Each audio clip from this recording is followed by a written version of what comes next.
to order. Madam Clerk, item number 1. Appointment of Police Officer Daniel Leonard of Bridgewater, Mass. As a special police officer. Invited, Daniel Leonard. Mr. Leonard? Yes, sir. Good evening. Anything you'd like to say, or? Thank you for your time. Thank you. Councilors, any motions? Motion to recommend favorably back to the full city council. Second. Motion has been properly made and seconded to recommend this favorably back to the full city council. All in favor? All opposed? Thank you, Officer Leonard. Thank you. Appointment of Devendar Goods of Brockton, Mass. To the Diversity Commission for a 3-year term ending in August 2025. Invited, Devendar Goods. Vondar Goods? Councilors, would there be any interest in postponing this to the end of the meeting? Yes. Yes. Moved. So moved? Is there a second? Second. Motion has been properly made and seconded to postpone this to the end of the meeting. All in favor? All opposed? The motion passes. Thank you, councilors. Appointment of Allian Turner of Brockton, Mass. To the Diversity Commission for a 3-year term ending in September 2025. Invited, Allian Turner. Ms. Turner? Councilors? Ditto. Motion to postpone till the end of the meeting. Second. Motion has been properly made and seconded to postpone to the end of the meeting. All in favor? All opposed? The motion passes. Reappointment of William Sharnick of Marion, Mass. As a constable in the city of Brockton for a term of 3 years. Invited, William Sharnick. Mr. Sharnick? 3 in a row. Councilors? 3 for 3. Motion to postpone till the end of the meeting. Second. Motion has been properly made and seconded on the motion. Councilor Farwell? Mr. Chairman, just on the on this issue, have we confirmed that all of the notices went out? It's a little unusual to have 3 people not show up. They have gone out? We know that? All right, thank you. Thank you, Councilor. They may wind up coming in a little late as well. All right, Councilors, motion has been properly made and seconded to move this item to the end of the meeting. All in favor? All opposed? The motion passes. Ordered in accordance with the general laws of Massachusetts, Chapter 44, recommending that the City Council authorize the acceptance of a donation of 460 cases of water bottles from the C. Kearney Environmental to City of Brockton Fire Department. Invited, Brian Nardelli, Fire Chief, and Troy Clarkson, Chief Financial Officer. Chief, good evening. Good evening, Mr. Chairman. Good evening, councilors. Approximately 3 weeks ago now, we received a donation from Mr. Kearney, approximately 468 cases of water, totaling the amount, what we're estimating, just over $1,800. Obviously, that's over the $50 threshold for the Ethics Commission, so we're before you this evening to accept that. This is a generous gift that Mr. Kearney has given. This is the 2nd year. Obviously, we all know the temperature and everything, how things were and the amount of fires we had over this summer. Obviously, it depleted our rehab sources greatly, so this is a timely gift at a timely time. Councilors? Motion to recommend favorably. Second. Motion has been properly made and seconded. All in favor? All opposed? The motion passes. Thank you. Thank you, Chief. Mr. Chairman, Councilor Farwell. before we go on to the next item, which could take some time, could I have a moment of personal privilege? Sure, Councilor, I would ask before we begin this item that we consider postponing it to the end of the meeting in deference to some of the other invited guests in case this does go long or take some other turn. Well, I'll make that motion then. I'll second. Motion has been properly made and seconded to move this item to the end of the meeting. All in favor? All opposed? The motion passes. Now, Mr. Chairman, on the moment of personal privileges. On the moment of first, yeah. Colleagues, I happen to have some conversations recently, and we have members of 1162 here. We do not get involved in collective bargaining issues. Fortunately, that weighs on the mayor and the law department. Having said that, these are our faithful employees. I do want them to know that I listen to the calls that come in. I do want you to know that I was once a city employee, as you know. I was a member of a union, and I personally, as a counselor and as a resident, appreciate what you do for the city every day. Having said that, I have no influence, no input, have nothing to do with collective bargaining, but I don't want to sit here and not at least recognize that you're all here and recognize what you do every day for the city of Brockton and its residents. So thank you, Mr. Chairman. Thank you, Counselor. No, that is, I was going to acknowledge the membership and their mass when we thanked our colleagues on the school committee for coming as well. But yeah, there's upwards of 80 members of 1162 here, and we thank you for coming, and we thank you for showing up and all that entails. You know, so let the record show, and we appreciate you coming.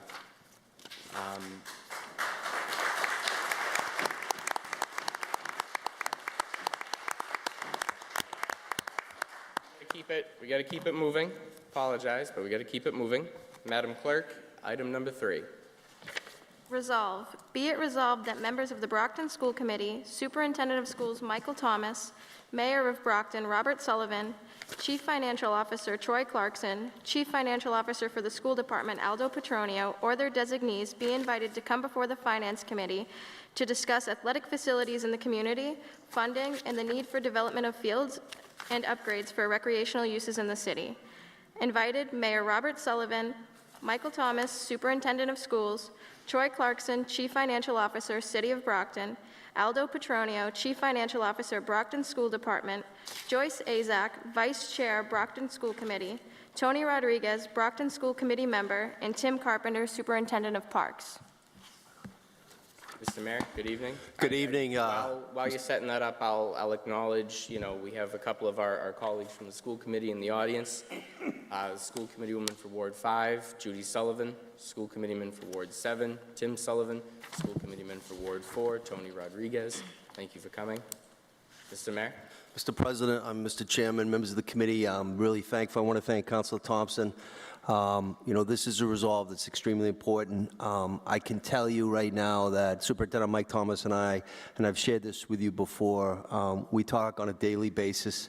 I also want to thank former Mayor Moses Rodriguez, Councilor Large, because when Moses was mayor and I sat up there with you, I supported a $1.7 million bond authorization relative to soccer fields.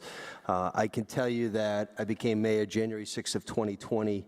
And this current council, that current council, filed it again, and it was voted on, and it was signed by me in February. So I know we're talking about broad scope. I can tell you that we have Dan Pilata, who is the opera manager, working with Tim Carpenter, who's Director of Parks and Cemeteries, and the golf course to do an analysis. I made a promise to each and every one of you that we are going to address playgrounds throughout the 7 wards here in the city of Brockton, and that will be achieved with no tax money.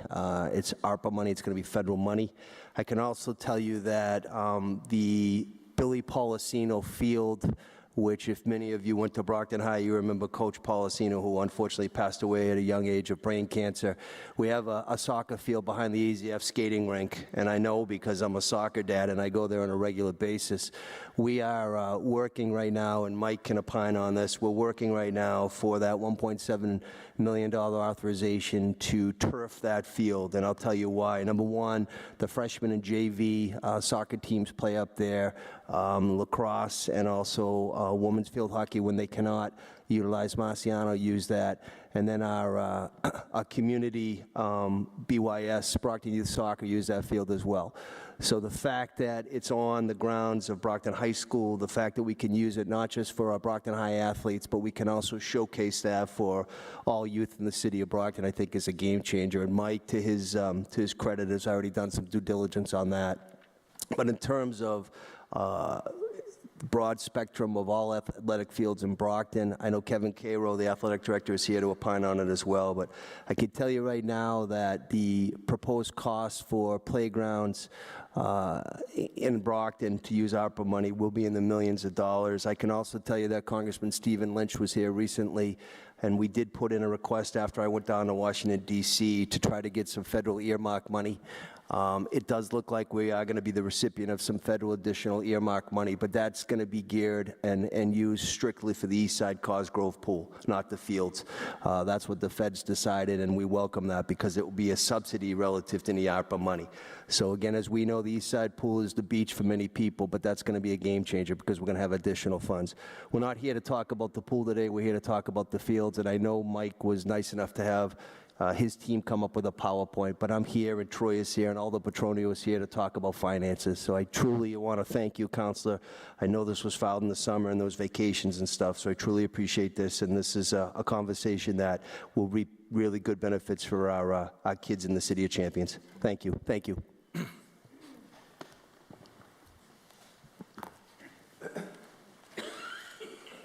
Mr. Superintendent, good evening. Thank you, President Latley. Thank you, councilors, for having us here tonight. I'll bring up, first I want to ask if you could do me a favor at the end of the meeting. I hope this is not out of line, but if you can pass an ordinance not to allow the fire chief to grow a mustache, that'd be very helpful. I have Athletic Director Kevin Cairo is up with us tonight, and Jonathan Chowick, do you want to? Yeah, Jonathan Chowick from Activitas is the designer, civil engineer that is looked at the fields behind the AZF skating rink. So he's going to do a quick presentation on what it takes to turn those fields into turf, and then we'll come back. Do you want the strategic plan? No, this is first. You good? So Jonathan, you can come up and take this seat, and then I'll come back up once you're done with your presentation. So thanks for being here. We appreciate it.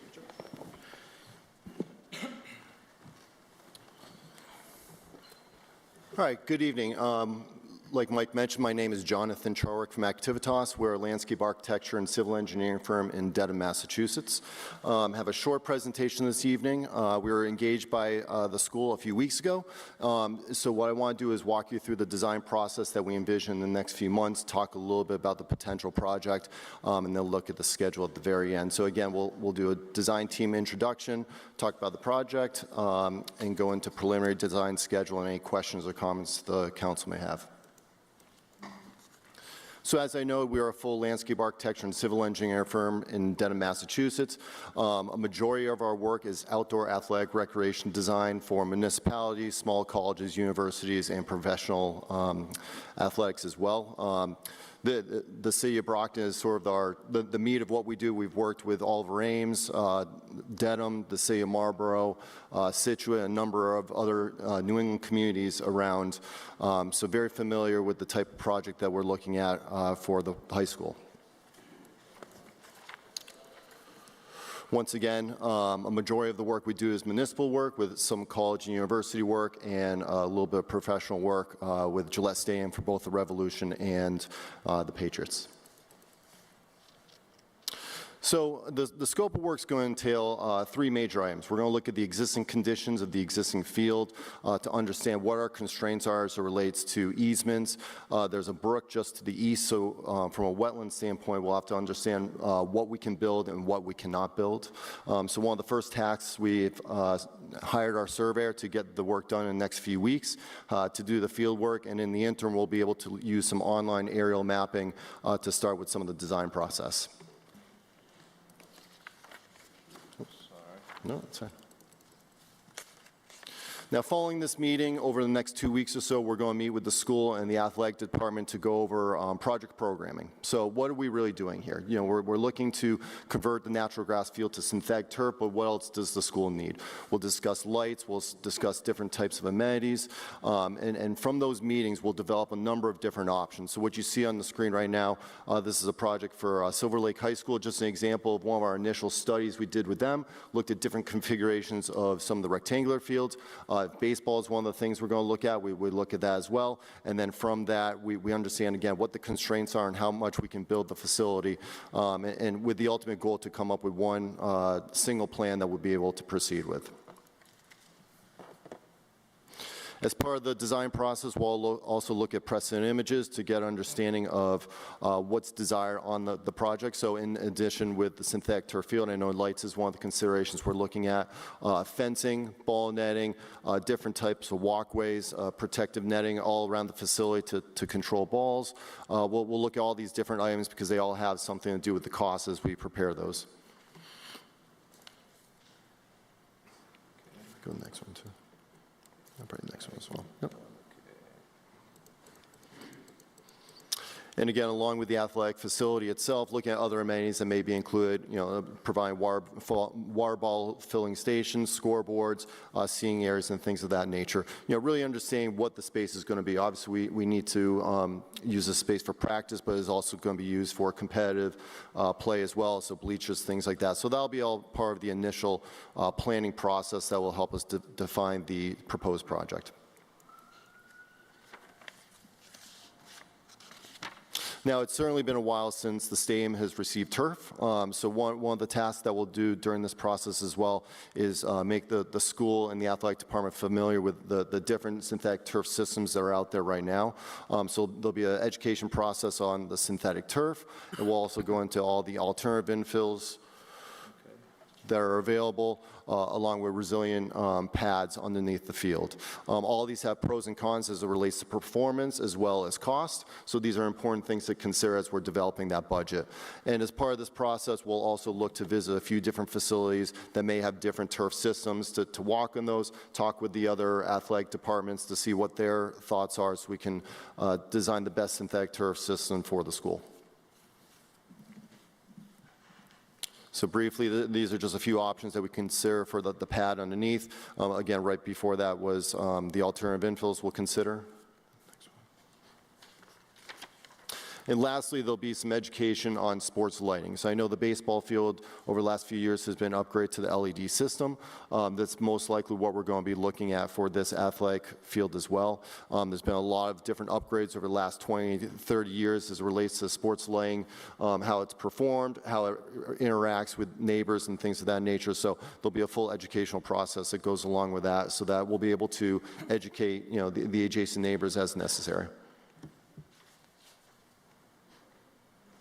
And then from all this, the most important thing will be figuring out what the budget is.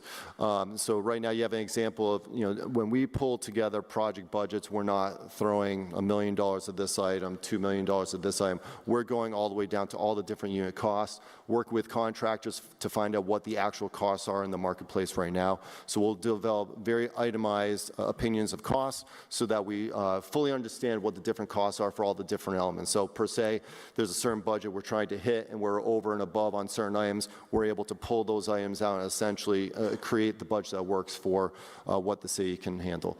And then, with everything going on in the marketplace right now, we'll figure out what the best contingency is to add on top of that. Typically, at the beginning of a project like this, we'll start with 20% as we detail the design further, learning more about the site, such as groundwater, stormwater management, things of that nature. We'll be able to reduce the contingency a little bit, but we also want to make sure we have a healthy contingency because the market is so inconsistent right now with pricing, and that's what we've seen over the last 2 years. We suspect the same will occur this following year, so we want to make sure the city is protected once we're getting into the design process and into bidding and construction. And then lastly, the end of this study that we'll be doing for the school, there'll be a 3D rendering developed, so we'll be able to market that to user groups and use for brochures as necessary to educate the rest of the community with the proposed project. I'll go right back up on. And just a few pictures just to educate a little bit on what the construction process would be, because a project of this nature is probably a 6 to 9 month, give or take, depending on weather and things of that nature. So as we're building the synthetic turf fields, the first thing we're doing is removing all the organic topsoil. That's what you see in the top left corner. So once we strip that, we have to find a place to locate it. Typically on city or town projects, we want to try to find a place that's owned by the city, in the city, to reduce risk of having to deal with that topsoil. So one of the first things will be to figure out how much material we're dealing with and is there a good place to use that. The next thing will be to, once we design the stormwater management system, all the drainage system that goes underneath the field, building the field up to a drainage base that goes below the synthetic turf system. The bottom left and bottom middle images are the drainage base that we want to get graded to a tabletop finish, so that when we put the carpet and the pad on top, none of the low areas or any inconsistencies reflect all the way to the top. And the last slide is just an explanation of our general timeline for this beginning study. So as I mentioned, the existing conditions survey, that field work will occur mostly between October 11th and November 18th. In that interim, we'll make a site visit with the athletic department to take a look at the site, and then we'll start doing some programming meetings with them that I noted earlier. So our goal is to get the programming and the design work hopefully done in September and October, while having to wait till the survey comes in to make some final assumptions. Again, because we have the brook just east of the existing field, we want to make sure we know where those wetlands are, so we know where our constraints are. So generally, we're looking to try to get the initial study done by November and December, and then depending on what the project is, seeing what the next steps are to move forward into full design, construction documents, bidding, and then hopefully getting the project built. So at that point, unless, Kevin, you have anything else? Mike? So I'll open up to any questions or comments if there are any. Thank you. Before we go to that, I want to also acknowledge the Vice Chair of the School Committee, also from Ward 6, Joyce Azak. Fun year we're having. All right, councilors, questions. Councilor Thompson. Thank you, Mr. Chairman, and good evening. I wanted to thank Mayor Sullivan for being here, Superintendent Thomas, all the members of the school committee that are before the Finance Committee tonight to really talk about a very important matter, and that's the condition of Brockton's athletic fields. And so I kind of want to start at the beginning and maybe give Superintendent Thomas an opportunity to discuss, you know, what is the need, right? Obviously, we're here to discuss construction of these athletic fields. So I'm hoping you could just explain to the public and to this council the need for these fields. Thank you, Councilor Thompson. There's a desperate need for them. We have one in the city of 100,000 people, as you know, Marciano, and we just can't fit all the teams on them, all the community youth organizations. There's adult soccer groups, there's adult football, semi-pro soccer, and then trying to fit everybody in during the season, especially the fall. It's next, I mean, Mr. Cairo could tell you, it's next to impossible to be able to do that, especially when you have, like for soccer, for example, you have 6 teams. You have, you know, freshman, freshman JV and varsity, women's and men's. And then you have obviously 3 football teams, and you have the field hockey team. Who am I leaving off?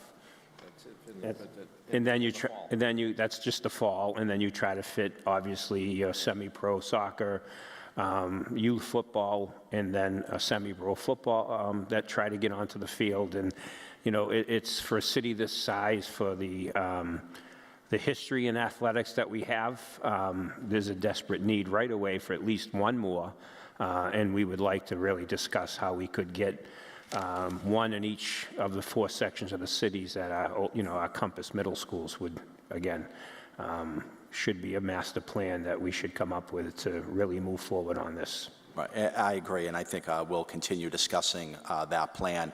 I think your description of Brockton's desperate need for an additional multi-purpose turf field is accurate, and I'm glad we're beginning the conversation to move forward with the construction of that field. Now, I see through the PowerPoint presentation, we're currently in the analysis phase of this field. So that is, I'm assuming, moving forward through existing school budget. Yes. To get us to, does the school also have the budget for the engineering phase, or? Yes. Okay. So at some point, we'll have this analysis phase into an engineering phase. At some point, we're going to have a fully engineered plan with a cost estimate. Then it's going to be up to the city and this council to move forward with financing of that field. Correct. Okay, and I'm going to get One to... second, excuse me, 1 second, Councilor Thompson. Could you go over the timeline when actually the engineering plans would be complete with an estimate? We didn't go through that now. Oh, yeah. No, I mean when you put your timeline up, you had it for about December? Yep. Yeah, so right around December, before the turn of the calendar year, we would have solid estimates of what the cost would be. Okay. And again, he breaks that down line item, so lighting would be in there, additional locker rooms would be in there, fencing, stadium seating would be in there, and then obviously it would be itemized, and depending on how much it is and what the budget comes in at, you can obviously pick and choose some of the things that we have to either leave out or leave in. Right, so start with best case scenario and then trade-offs from there depending Correct. on what our budget is. So currently we're talking about the fields behind the AZF skating rink. Correct. And so can we talk about why that location was chosen and let's say the advantages of having this field at that location?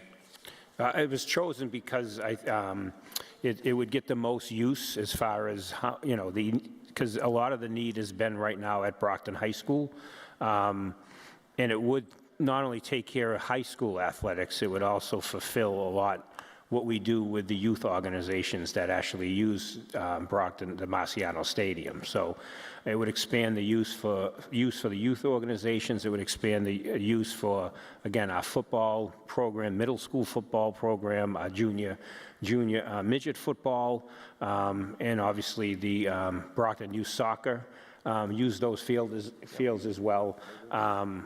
It just would expand it, and it's easy, parking is great. Our facilities crew already knows how to take care of a turf field. It's not, everybody thinks it's maintenance free, and it's not maintenance free. You have to groom it. You have to make sure you take care of it. Otherwise, you'll have problems with it tearing up. So I think the location for this, again, we have Marciano, having this one as the first one outside of Marciano that's why I feel would be the best location. And I agree with that, having these fields located at Brockton High for all the reasons that you've given, especially with the parking location next to the highway, your ability to maintain it, and the security that would be offered through it being at Brockton High. So can we talk about maintenance and even potentially the ownership of this field? How do you contemplate who would maintain it, who would permit it? If you could speak to that, or if that issue has already been determined, or is that something that we're going to have to figure out down the line? No, it would be the school department. So obviously, the athletic director, Mr. Cairo, would schedule it out for anything the teams would need. And then our facilities department would, like they do now, would schedule any of the outside community groups. The school committee's policy is always to make sure that it's first goes to youth programs first, and then when there's open time, then it goes out to allow adults to use it. So we'd follow the same process. Would there be any requirement for additional personnel in the school department to operate and maintain these fields, or with your existing department that already does the Marciano Stadium, do you foresee the need for any additional personnel, or do you believe you currently have the personnel that could maintain this field as well? No, we wouldn't need additional personnel. Though what we currently have would be fine. Okay, understood. So then, if we can talk about some of the financing for this field. So obviously, we don't have a final cost estimate. As the mayor stated earlier, there's an appropriation of $1.7 million that would be accessible for construction. And then maybe Mr. Clarkson, if you could weigh in. Mr. Mayor, you earlier said that there would be ARPA potentially. So I just want to clear up some confusion. You said that obviously before that there'd be ARPA financing available for multiple parks and throughout the city. Do you foresee ARPA eligibility specifically for this field, the multipurpose turf field behind AZF, or? Yes, No? yes. Okay. So the tranches of, I'm sorry, I have my back here, the tranches of ARPA, the ARPA that we have, the ARPA manager, Dan Pilata, analyzing the all 7 wards, that's the tranche that we got from Congressman Lynch and the feds directly. The second tier that Brockton will benefit, you just voted on recently, giving the Plymouth County, I know Vice Chair Sandra Wright was here, that was an $8 million. I would argue, and I testified last Friday down in Plymouth before the county commissioners, I would argue that the $8 million would just be the first amount. And why I would say that is when we remember the CARES Act money that we got $18 million from the county plus an additional 1 at the last, a total of 19. And that's based on a formula based on 106,000 residents in the city of Brockton. So my humble opinion is if the calculation was Brockton was entitled to 19 from the county on the CARES Act, it should be that, and maybe even a little additional more from the ARPA money. So the tranche of ARPA money does qualify. I can tell you that both Aldo Petronio, Chris Correa, and Troy know the federal guidelines of ARPA like that. But it's a benefit that's going to help outdoor social distancing of youth in a recreational stance, so it does meet the standard. The 1.7 authorization, again, was ratified in February of 2020, so that order still stays in effect. And I just mentioned to Troy that we want to go to the market sooner than later on that because the Fed's going to continue to raise interest rates. So that's 1.7. We have additional money, Aldo and Troy talk on a daily basis as well. My humble suggestion would be if it exceeds the 1.7, which we all know it will, we would go to our friends down in Plymouth County and put in a recreational request for that additional money. Okay, so with the county funds, we just had them before this committee a few weeks ago. I believe it was a $9.06 million tranche, phase 1, phase 2. 9, I'm sorry, I said 8, yeah, 9. 4 of that is already absorbed. October 5th, we're taking a tour of the former May Institute. It's Champions High School on Summer Street.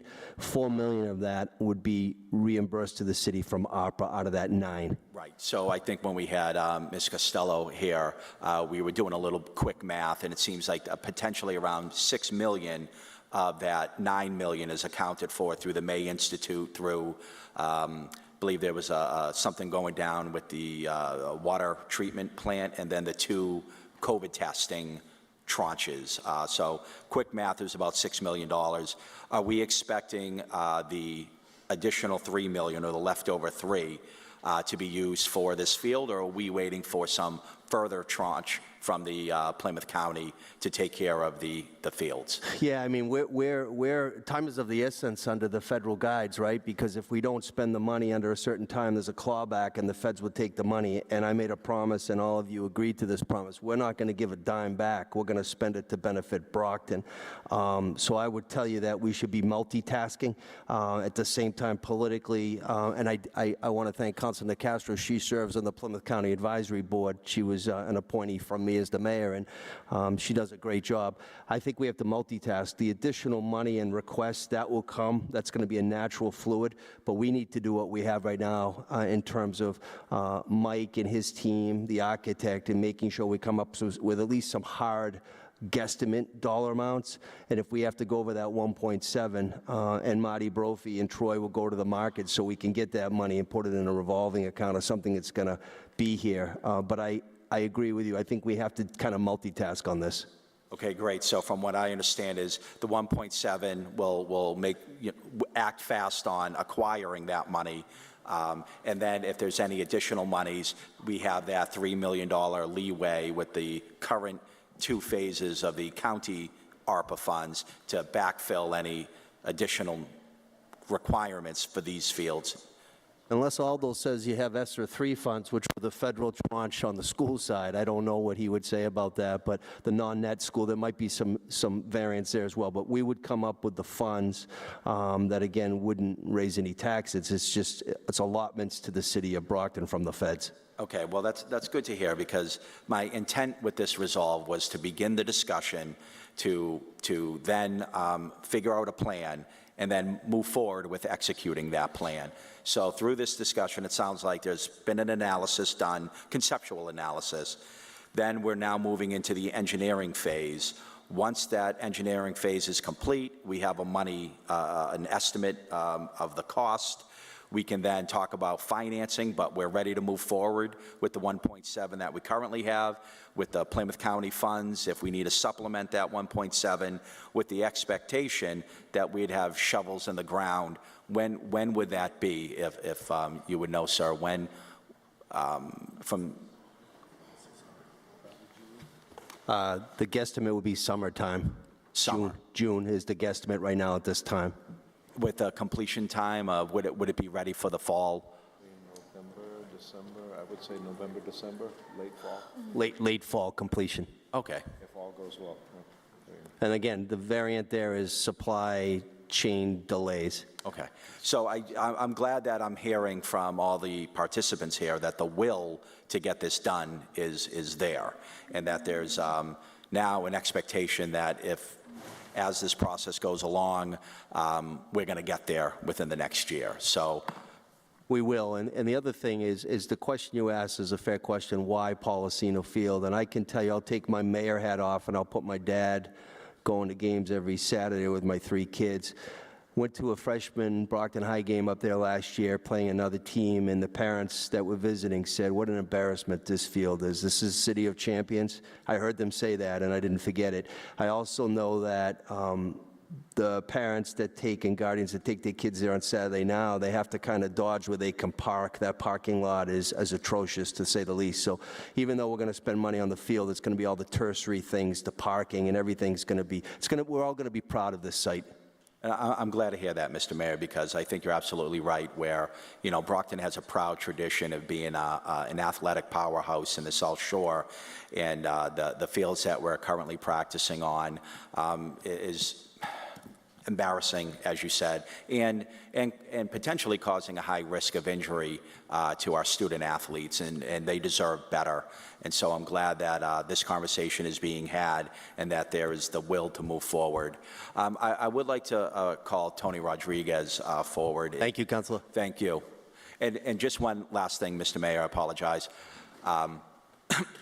That I know it's been briefly touched on, where the resolve today is speaking about the field behind ASIAF, but we did briefly touch upon the need for additional fields at all the campus schools. So I hope that conversation can continue, and if there's ARPA funding available for those fields, then I think that might be a good use for those funds as well. So this is the beginning of the conversation, Yes. and not the end of it. Yes, I agree with that, and I support that. Thank you. Right. Thank you. Mr. Mayor.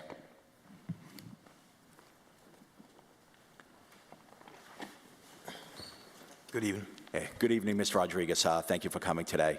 I know you and me have been speaking about this issue for a while. You chair the athletic. What's the subcommittee you chair? Athletics, Music, and Arts.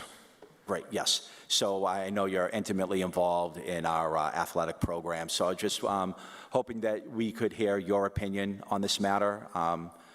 So if you could state what your opinion is. Sure. I've been advocating for synthetic turf fields for the city for over 19 years. We have a grave need to invest into our youth, and that also includes our infrastructure within the city with our parks. With the subcommittee, with the athletic director, he has an issue with scheduling games with all the athletics that we have at the high school on top of each other with timing. As you know, it's only Marciano Stadium. And you look at the 4 middle schools, I urge every member of this city council to actually go and walk those fields and go during when the athletes they're out there practicing soccer, football, and look at the condition that they're playing in. It's dangerous playing on that type of surface. And these are our youth, our students. We have youth organizations, some of them are here tonight showing support to make sure that this council sees them and what they need in this city. And it's also an investment in the long run. So, I mean, we have to have a starting point and move it forward.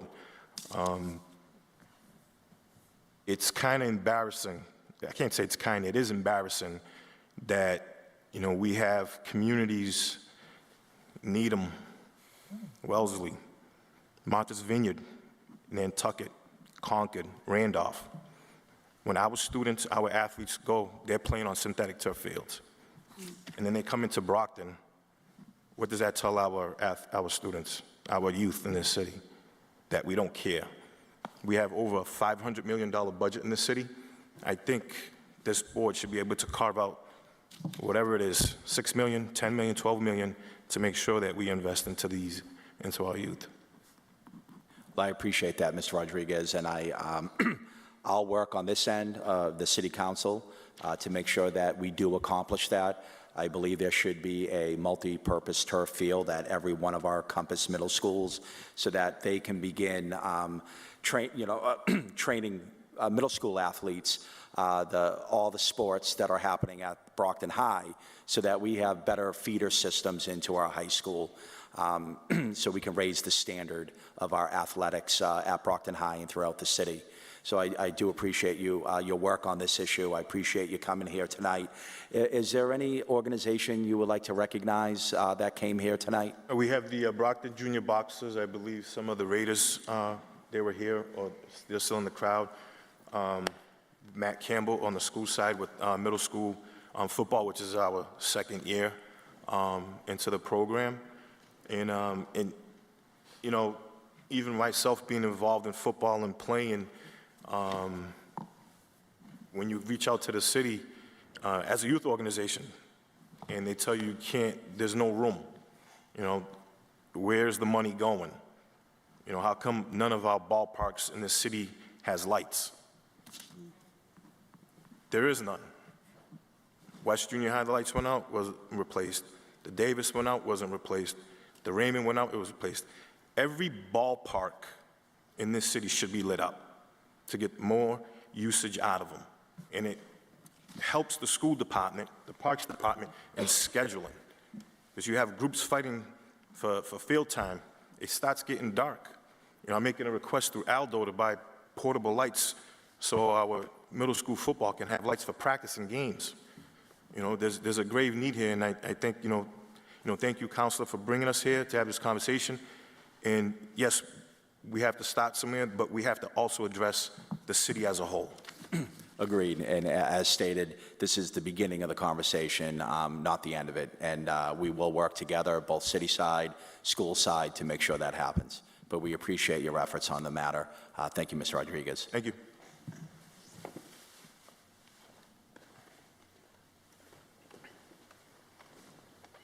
So I know, Mr. Carpenter, or Superintendent Carpenter, you were invited here. I don't know if you had anything to add. If you so choose, you're more than welcome to come forward and add your opinion.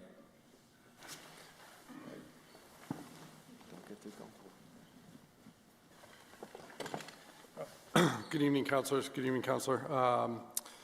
Just real quick, I would say that the addition of synthetic turf fields is going to ease. As you know, I only oversee natural grass fields right now,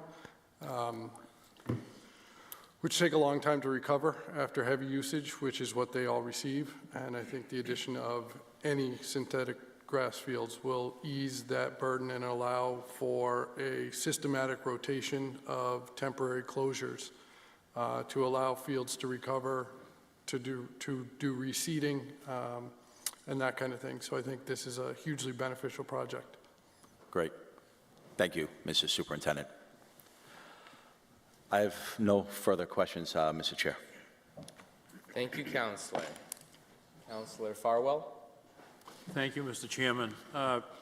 Mr. Superintendent, has the school committee discussed what they would like to see at Policino Field? I mean, how far have you gotten with the members and what they envision to be back there? Because I think our role is one of working with the mayor and financing, but you folks, and especially our fellow elected officials on the school side, will be the driving force behind design, implementation, scheduling, and all of that. So is there a synergy around what the school committee would like to see up there? Yes, and then we would, obviously, once the design would be finished, it would go back to the subcommittee, the facility subcommittee of the school committee to discuss what the project would look like, and then sent to the full school committee to pretty much then vote to bring it back to you. Okay, and forgive me, I probably should know this, but no environmental or conservation commission issues doing everything that you would like to do up at the Policino Field, where we're on, no pun intended, firm ground up there? That would go through the design process. So part of what the civil engineers would do and the surveyors would actually pull, obviously, all the information and make sure that we're in line with all the EPA and conservation land. That all would have to be, because you wouldn't be able, you have to stay so many feet away, and that would all have to be part of the design. I know it was when we redid my first year as a director of operations in 2010 is when we were resurfacing the current turf. The old turf was being replaced with the new, and we had to go through that whole process again because it's next to Flag Pond. So we would definitely have to go through that whole process when we're designing this field as well. Okay, well, I certainly want to work with the school committee and work with you and the mayor as chair of the school committee, but I just want you to know I'm not going to be looking over your shoulder. I have full faith and trust in the school committee and you and the mayor as chair of the school committee that we will do the right thing. And the one thing I would say is let's not skimp. I mean, and I don't want to bring up my least favorite subject, the Rock Stadium, but that was built on the cheap, and we have paid a terrible price for that. And I want to see whatever we do to be first class for the city, for the kids, and, you know, the old adage, do it once and do it right. The other thing that I would find helpful is that after we build these things, there are ongoing maintenance costs, and I have no idea what they are. I'm sure the consultant would know from other venues. What would we reasonably have to pay, for example, for energy costs, for ongoing maintenance costs? Because I'd like to wrap my head around where we would go with that. And also lights at fields. I have no idea, for example, if we were going to put up lights at the North Middle School, I have no idea what it would cost to install those, have all of the electrical work done, and then pay for the utility costs. And so when we talk about that, I'd love to know a little bit of something, recognizing energy costs will fluctuate. And the last two things I would say is, yeah, we have neglected what we really should have been doing for kids, but some of us remember the city barely staying afloat. You know, the mayor has come along at a time when, let's just say he's flush with cash from so many different sources. I can only dream about what it would have been like years ago to have that kind of money and have the flexibility to plan and to do capital projects. So now is the time to do it, but in defense of prior superintendents, prior school committees, even prior city councils, you didn't have the money, and you had to allocate it, making painful decisions. And you did layoffs. I mean, I don't have to remind you, I think, what, FY22 may have been the first year you didn't lay off.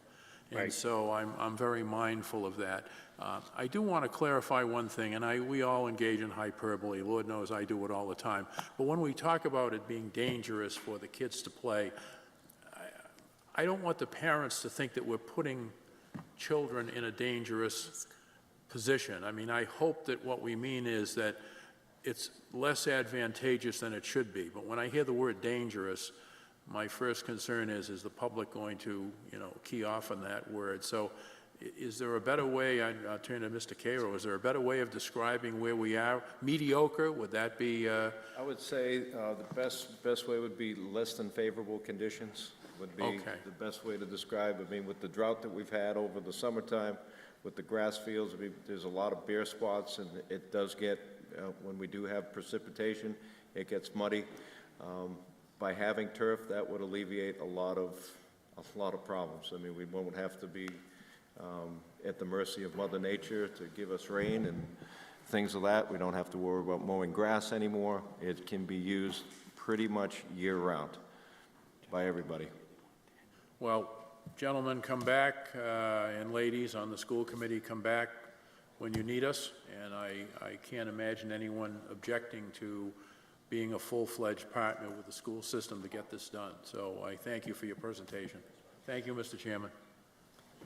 Thank you, Counselor. Yeah, Counselor Rodriguez. Thank you, Mr. Chairman.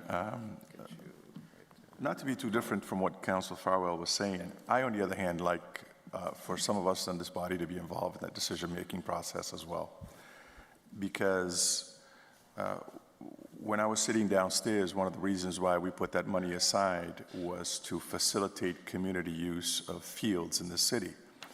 So now we're moving those funds to the school department to be and deservingly so, because that's needed as well.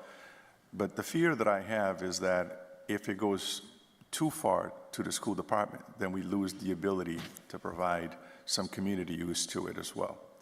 And I think we got to keep that in mind in terms of, you know, we've got the Rock Stadium that our baseball team could use. But we don't have a facility that some of these so-called semi-pro teams that we have in the community could use. You know, so I think we need to kind of keep that in mind and make this a true partnership in terms of deciding, you know, what the final bells and whistles are going to be for this particular thing, so that, you know, we can also, I know that there's and I agree that we should have facilities for our young people in the community. But we have a large segment of 19-year-olds, 20-year-olds, you know, almost 21-year-olds. They're in limbo. They're not quite adults. They're not quite children, and they're hanging out there. So if we can provide some facilities where some of these young people can actually come out and play and enjoy their summers and falls and stuff like that, I think it would benefit the city a great deal. And we can't kind of totally forget about them, because we go from, you know, taking care of one injustice to creating another one. Now we have a facility that they can't use. You know, so I want to make sure that when we first discussed creating these soccer fields, for instance, that we would have a few of them throughout the city, but not to basically write off the so-called the adult leagues that we have, because there's a great deal of demand for those as well as youth facilities, but there's a great deal of demand fields. And our adult folks that are actually in these leagues are playing in fields, like Tony said, in different places that are beautiful, beautiful facilities. I have a broken ankle to prove how bad some of our fields are, because in the days when I was still playing soccer, I broke an ankle at Pickfield, you know, in a hole that was there, and the thing snapped right off. So we've been suffering through this for quite some time, and every time we have an opportunity to do something about it. And I do agree, we spent, I think our budget is around $530 million or whatever it is this year. And what are we putting into our facilities to keep the boys and girls in our community engaged and out of trouble? I think we need to somehow look beyond just paying bills for some expenses, but invest something in the future of the city, because it's not fair that they're actually traveling they travel out of town to play out of town when they're Brockton teams. You know, so I think we need to keep that in mind. And I don't mind, you know, if we're, you know, come up with some sort of a merged committee of some sort, you know, where you've got some school personnel, some city, school committee folks. I don't mind if we have a couple city council sitting in that committee as well, just to kind of be a part of that whole process and helping you. No, I think that's a great idea. And we have to do that when we get money from the MSBA over the years. When we put new roofs on, we have to have a joint committee with city councilors and school committee members. So I think we need to do that with the fields as well. That's a great point. Yeah, because some of us have a great deal of interest in getting this stuff done, and it's been going on forever. I mean, Right. when I was downstairs, and Mayor Sullivan's been around for this is going into his third year, it's still an issue. So we need to resolve this once and for all. I mean, I've always said it. Listen, if we need to borrow money, all communities borrow money. Borrowing for infrastructures, if it's roads, piping, fields, I don't think the community mind that as much. So I think we need to borrow whatever we need to borrow, build some facilities, do some things for the young people in this community, and I think we'll see the rewards down the road. That's just how I feel about it. And thank you for being here. Thank you for your interest, and let's work together to get this stuff done so that we don't have to come back here and talk about this, 3 years from now, because it's getting kind of old. Absolutely. Thank you. Thank you, Mr. Chairman. Thank you, Counselor. Yeah, I think that Vice Chair Azak and I would be able to get together and assemble members for a joint committee. I don't think that'd be too difficult. Counselor D'Agostino. Thank you, Mr. Chairman. I'll be brief because most of my points have kind of been brought up at this point. But first, I'm glad to see this moving forward again. I think this bond authority goes back to 2019, if I'm not mistaken. So it's been out there, and there's certainly a need. And I remember when I was, in my former role on the school committee, there was a need for. You were on the school committee? Couldn't pass up the opportunity, could you, Mr. President? So at any rate, so that need's been there for a while, so I'm glad to see that we're moving forward with this. Couple of questions. What is the typical life of a turf field? What's it? It used to be 10 years now. 8 to 12 years. It's now 8 to 12. 8 to 12, okay. All right. And because we recently had a problem with damage to Marciano, will there be any kind of security measures? I don't want to, if we're going to make this investment and spend this kind of money, we want to protect it as best we can. I mean, we're not going to have a night watchman there every night, but what security measures are you looking at to try to? It would be the emergency lighting like we have at Marciano. It's lights that actually, there's motion lights that you got to make sure, obviously, it's well lit, but there's also, you have to also take into consideration neighbors. So there's a lot of emergency lighting you buy where if there's motion, the light comes on, and also a surveillance camera is activated to make sure you're keeping it safe with, obviously, lighting and surveillance cameras as well. Okay. That would be tied into the surveillance cameras used by the school department are the same used by the city. It all ties into the city system that actually ties right back to the Brockton Police. Okay. All right, great. Yeah, no, I think that's fencing, important. yeah, good point. What's fencing as well, making sure it's fenced in well. And, and again, you have to obviously work with school police and Brockton Police to make sure it's, it's monitored here. They drive Polls through. are happening. Yeah, exactly. Right. Again, this is an investment long time coming. I mean, Marciano gets a lot of use, probably overuse, like some of our grass fields. And I'm sure that weighs on the life of that field. And it seems like we've got the right people to make sure it's done right this time. I know we had an issue with Marciano where we didn't get the life we should have gotten out of it initially. Right. The first time around, we had to go back and do probably another $500,000 worth of work when we resurfaced it because of some of the drainage work wasn't done correctly. Right. Okay. All right. That's all I have. Thank you. Thank you, Counselor. Anybody else, Counselors? Motion to recommend favorably back to the full city council. Second. Motion's been properly made and seconded. All in favor? All opposed? The motion passes. Thank you. Resolve, be it resolved to have Superintendent Michael Thomas appear before a Finance Committee of the Brockton City Council to give an update on the new Brockton Public School 5-year strategic plan and the superintendent's proficiency commitment. Invited, Michael Thomas, Superintendent of Schools, Aldo Petronio, Chief Financial Officer, Brockton School Department, and Troy Clarkson, Chief Financial Officer, City of Brockton. Thank you. I'll give you a couple of minutes. Must have been something you said. What's that? Like Thomas. Must have been something you said. I know. Leaving. Nobody wants to listen to you speak. I also want to welcome and introduce Renee Haywood is here, the Assistant Superintendent of Equity, Diversity, and Inclusion. So, Renee, thank you for being here. I don't know if I missed anybody else. But, I just want to go over this past May, the school committee approved unanimously our new 5-year strategic plan. When the superintendent, I don't know if do we have to share the screen somehow to get it on? Oh, there we go. Mr. Carey, you can go to next. So when you become a superintendent, you're supposed to come up with a new strategic plan. Obviously, that was delayed when I became superintendent because COVID hit. And that the strategic plan at that time was just to make sure we survived and we made sure kids were taken care of and families were taken care of. So it was very difficult at the time to develop a strategic plan. But during that time, the second year of COVID, we were able to go into the strategic planning mode.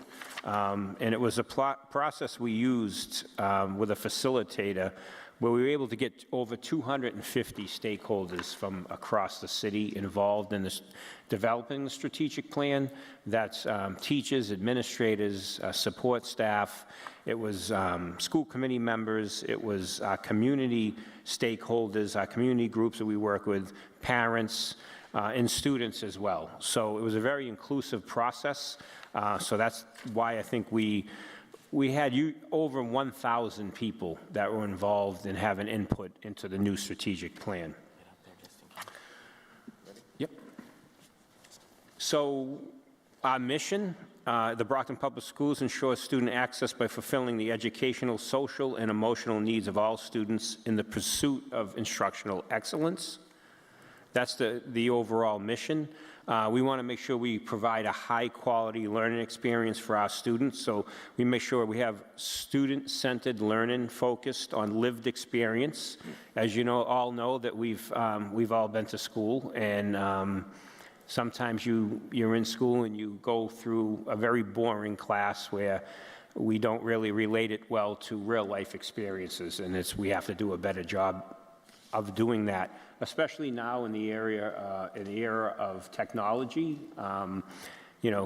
Students and young ones, they want things quick. And coming in and sitting in a classroom for 60 minutes, listening to somebody talk in front of the room doesn't really fly anymore, so we continue to come up with innovative ideas, and I think the teachers are doing a good job of this, of really bringing real-life experiences into the classroom to make learning much more engaging. And we also want to make sure that the instruction we're using builds excitement, not only in the students, but in their families, so they obviously can support their children as they're going through an education with the Brockton Public Schools. And then access to learning opportunities. Enhance all students' access to learning opportunities that meet their educational, cultural, recreation, and social needs. And when we need by all students, that means our English language learners, our students with disabilities. And also here that's not listed is the exciting news about our new early college program. We have an early college partnership with Massasoit, with Bridgewater State, and also UMass. So our students now will be taking early college classes. We also have our students engaged in career opportunities. So over at Massasoit, at the Canton Center, you have several different career paths. You have diesel engine, you have dental hygienist, you have dental assistant, you have a vet tech program, graphic arts. So we're making those connections for students who not only college but career as well. So That's really important that we connect our students to those opportunities. And then making sure that our environments are welcoming. And our new EDI office, and Renee started only just over a year ago, in making sure that our schools are welcoming and making sure that our families are welcomed as well. So we make sure that we have people that are speaking the languages of our families, making sure when they come into school and they have questions that someone can answer them in their language. Education now with MCAS, and it's become so technical with being computerized, and curriculum is much more advanced. And the IEP process for students with disabilities and the bilingual process education for our students, English language learners, is very important for us to be able to work with parents and make sure that there's somebody there that speaks their language and helps them understand, so they can help their children, and also they can help advocate for their children and advocate for a better education. And then this is important, is the family and community partnerships. I pride myself, along with the school committee and central office, to make sure we really build strong relationships with our community partners, and working closely with them, sharing resources when they need them. Now that we have our own buses, fully operational transportation department, it's important that we help provide services to our community partners, like transportation, expand opportunities through the transportation department, but also through our facilities, allowing community members to come in and run programs for our students and our families using our facilities. And then equitable resources, as Councilor Fowler was saying, we have the luxury now of having money.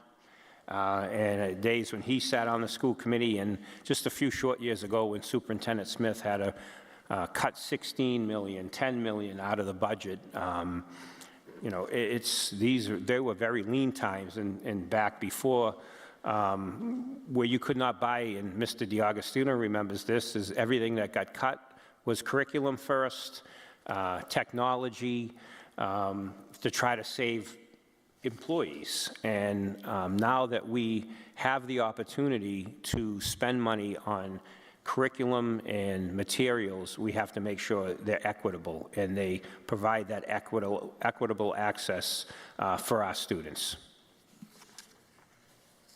And then again, this is strategic plan is turning actions into words. We're going to have to make sure that we focus each year. This is a large strategic plan. I stress to people that it's a 5-year plan. Now, this is my 30th year in the school district, and I've been through several strategic plans. Most of them sit on a shelf and collect dust. I've seen them all. And it's important to me, and it's important because when you get 1,000 people to come participate in building a new strategic plan, and that's most people from the community that came and helped us do this, it would be a shame to let it sit on the shelf and just say, thank you for doing this, but now we're just going to, push it to the side, let it collect dust. So the idea of a strategic plan is making it come to life. So it's a living document. It continues to evolve, and it continues to make sure that it encompasses everything that the community is looking for from their public schools. Is that the last one? That's it. All right. So I can take any questions above that, but I got another PowerPoint, and it kind of goes right in with the strategic plan. But I can take any questions on the strategic plan as well. Councilors, you want to let the superintendent go right through, or should we stop for questions? All right, the floor is yours again, Mr. Thank you. Superintendent. Should be in there somewhere, isn't it?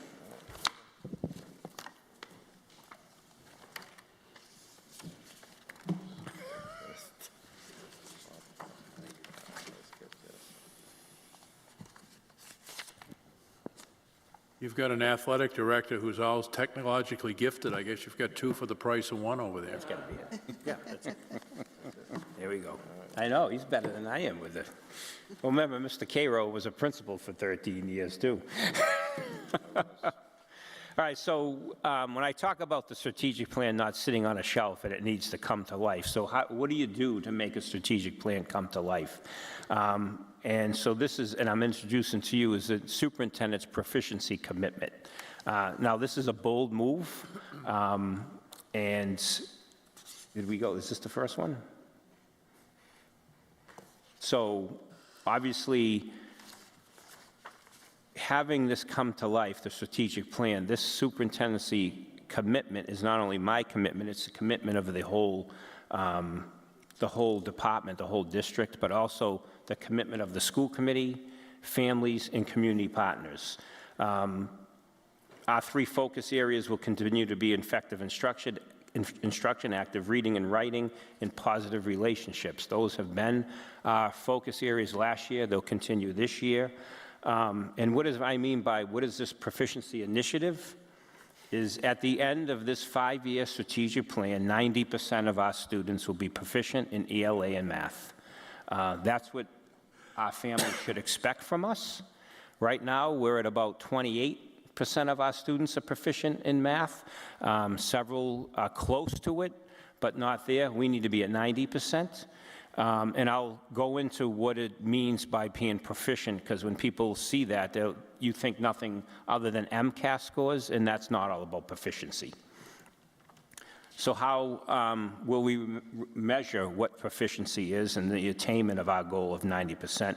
Some of it is MCAS scores. Others are benchmarks, meaning what happens in the classroom and what happens on tests at the end of the week or tests at the end of the term or semester.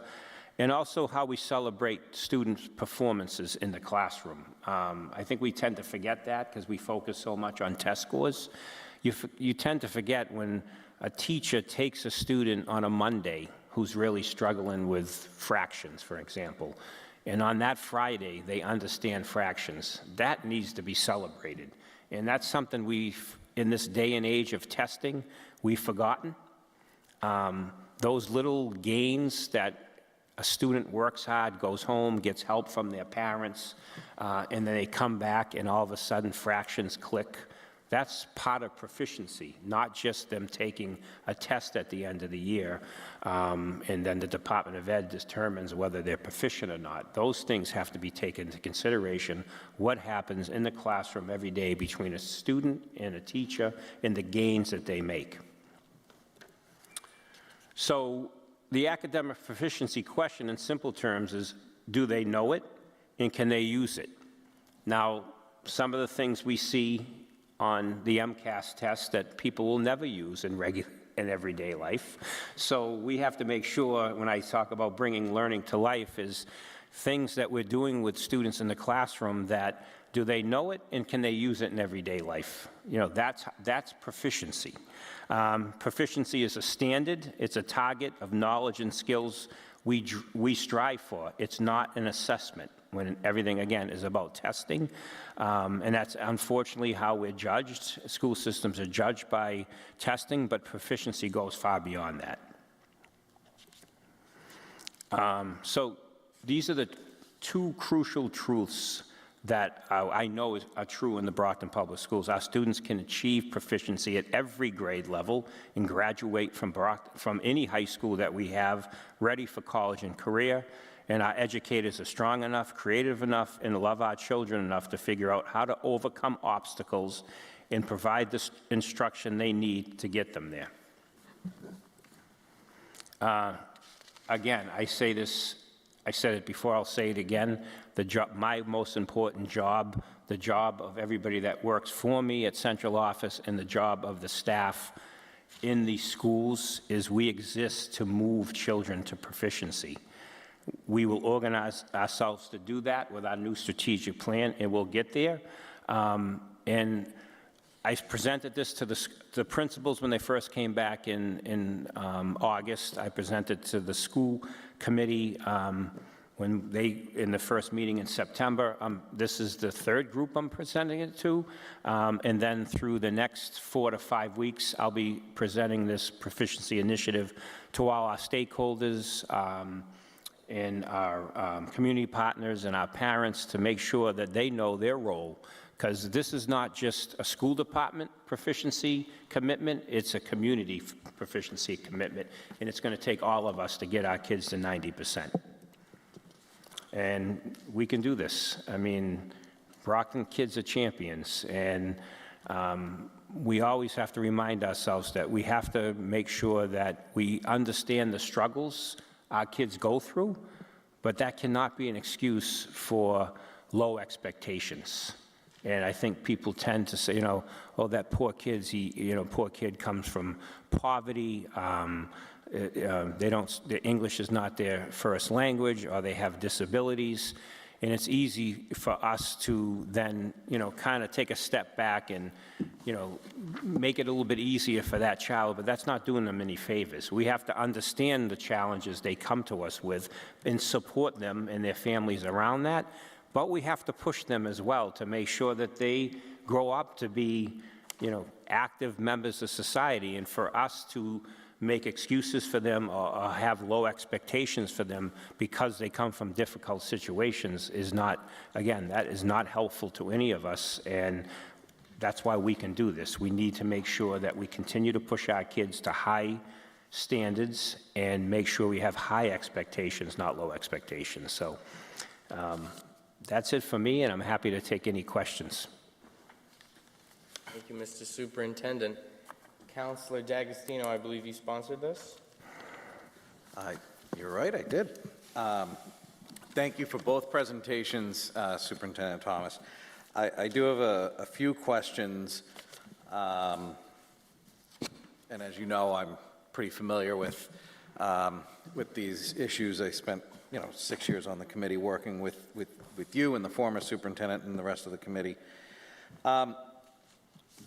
As I was coming over to the council, one of the things that was being talked about and being worked on, I had a conversation with you and Dr. Zach about a lot of the schools had these turnaround plans, and they were eye-watering in depth, and I mean, I'm not sure I can find a great way to describe that for anybody who didn't sit and see those plans to understand, but you know what I mean. And you were talking, there was talk about going in and trying to simplify those and find a way to make them more focused.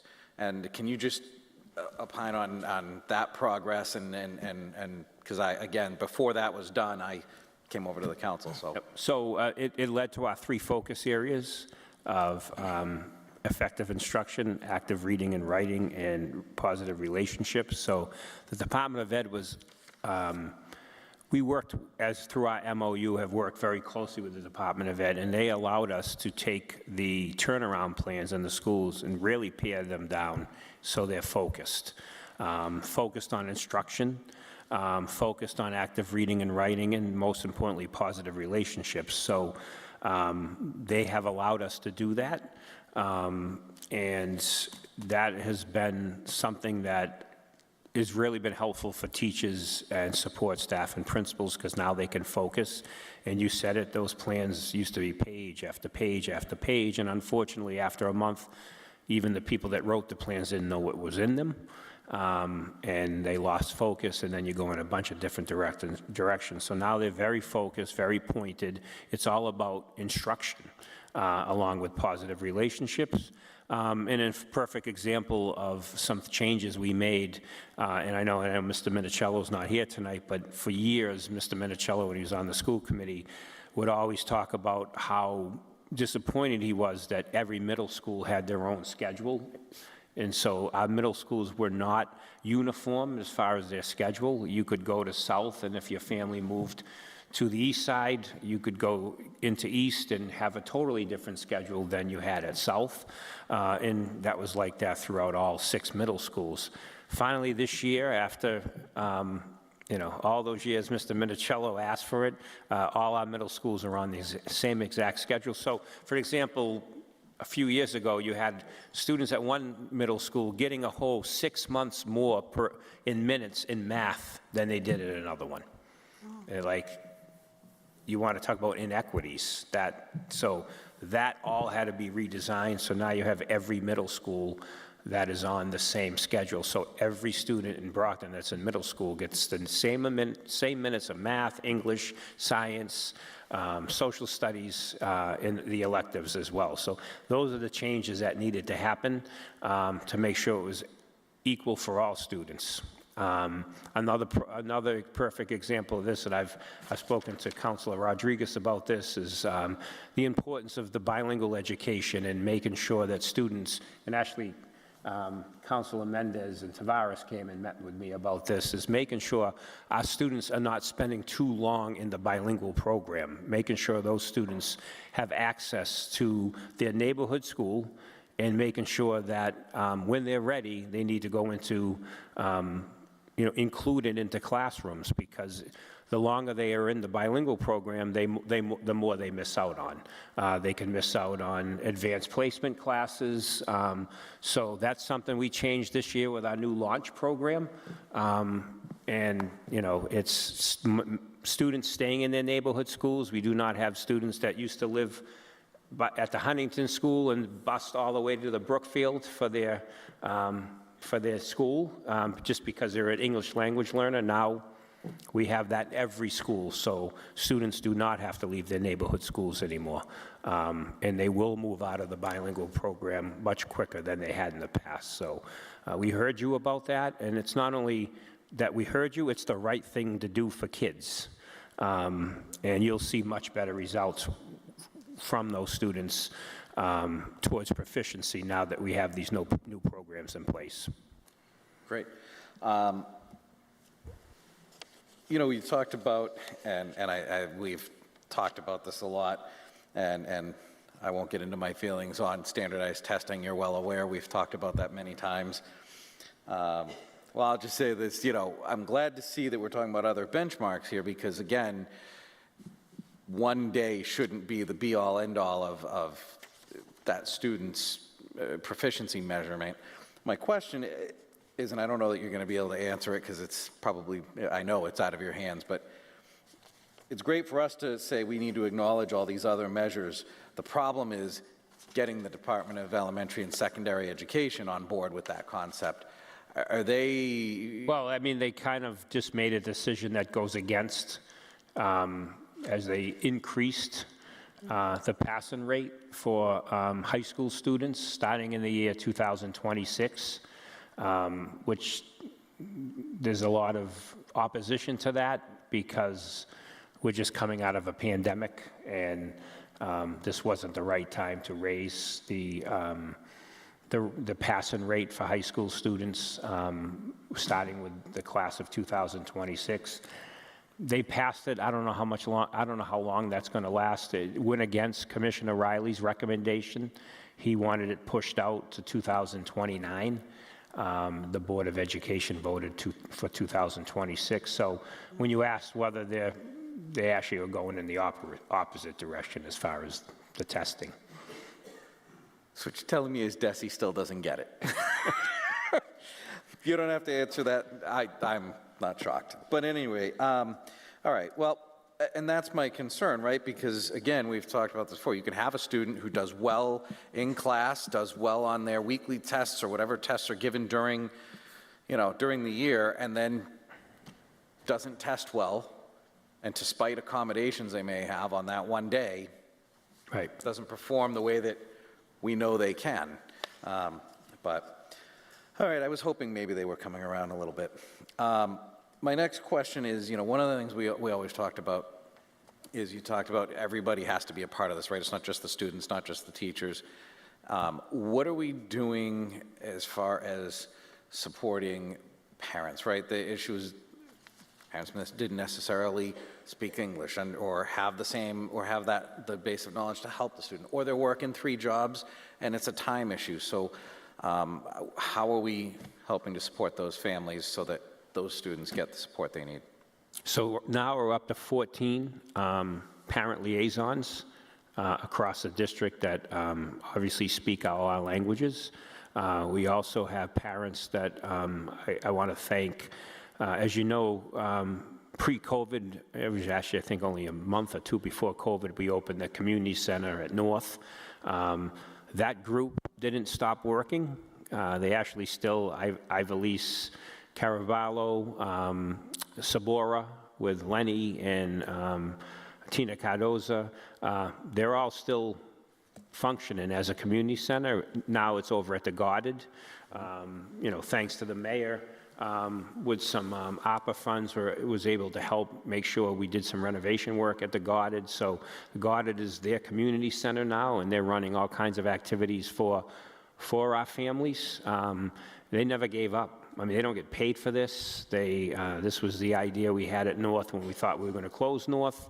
And then they kept on it and kept it going, and so they continue to do that for families over at the Goddard School, and again, and then our schools, being able to make sure, and again, when one of the focus areas is a positive relationships, that means positive relationships, how we as leaders and the people that work at schools, how are we welcoming our parents into the schools and making them feel comfortable coming into a school, asking questions to make sure that they're allowed to, you know, advocate for their children. That's important. The positive relationship piece is first and foremost has to happen, because people need to feel comfortable to come into their school, no matter what language they speak, and be able to advocate for their child. It's the number one job. Right. I'm glad we've got 14 parent liaisons again. I know that was, during our lean years, one of the things that we had to cut, and it had a huge impact. Huge. You know, I mean, great. That's all I have. Thank you so much for being here. Thank you, Counselor. Counselor Mendez, followed by Counselor Thompson. Hello. Hi. Good to have you here, especially since we talked about the bilingual program. And I'm glad to hear that you said that that was part of some of the changes that got implemented, because that was my biggest concern. People were graduating from Brockton High and their English proficiency and was still not really ready to even go to college because they weren't so I'm happy about that. The other question that I have, now that the kids are back to school full-time and after the COVID, you've seen a decline in their performance, or how are they overall? This year is, it's a much better start. I have to say that the feel in the buildings is a lot like pre-COVID. Last year was my first year, worst year in 30 years of education. It was much worse than the hybrid and remote year. You know, it just was very difficult for people to come back together. As you could tell, we had several issues, and across the country they had a lot of issues, and we had fights, a lot of conflict with students. This year, I've been in every school over the first 2 weeks of school, and you can feel the different tone of kids and students, staff being back in school. You can feel it just feels better. The culture of the school, the feel of the school, there's not as much conflict, and I think that will in turn, our MCAS scores a little bit up, which was good to see. I mean, not a huge percentage, a small percentage points up, which after coming out of 2 years of COVID, I think this year you'll see a lot more improvement in scores, but obviously there's been learning loss. Absolutely, there has been.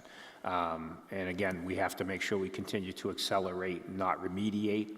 And I think you'll start to really see a difference in improved achievement, especially this year. Because everyone has come back with a much better outlook. And that is good to hear. They've been through so much tough years, so I'm glad that and kids, they pick up quick, so. Oh, yeah. Yeah. The other program that really think it's fascinating is the early college program. So we were able to start implementing that? Yes. This year? Yep, this year. We partnered with Massasoit, UMass, Dartmouth, and UMass Boston, and then Bridgewater State. We also did some work with, it was the one private college we did work with, Holy Cross.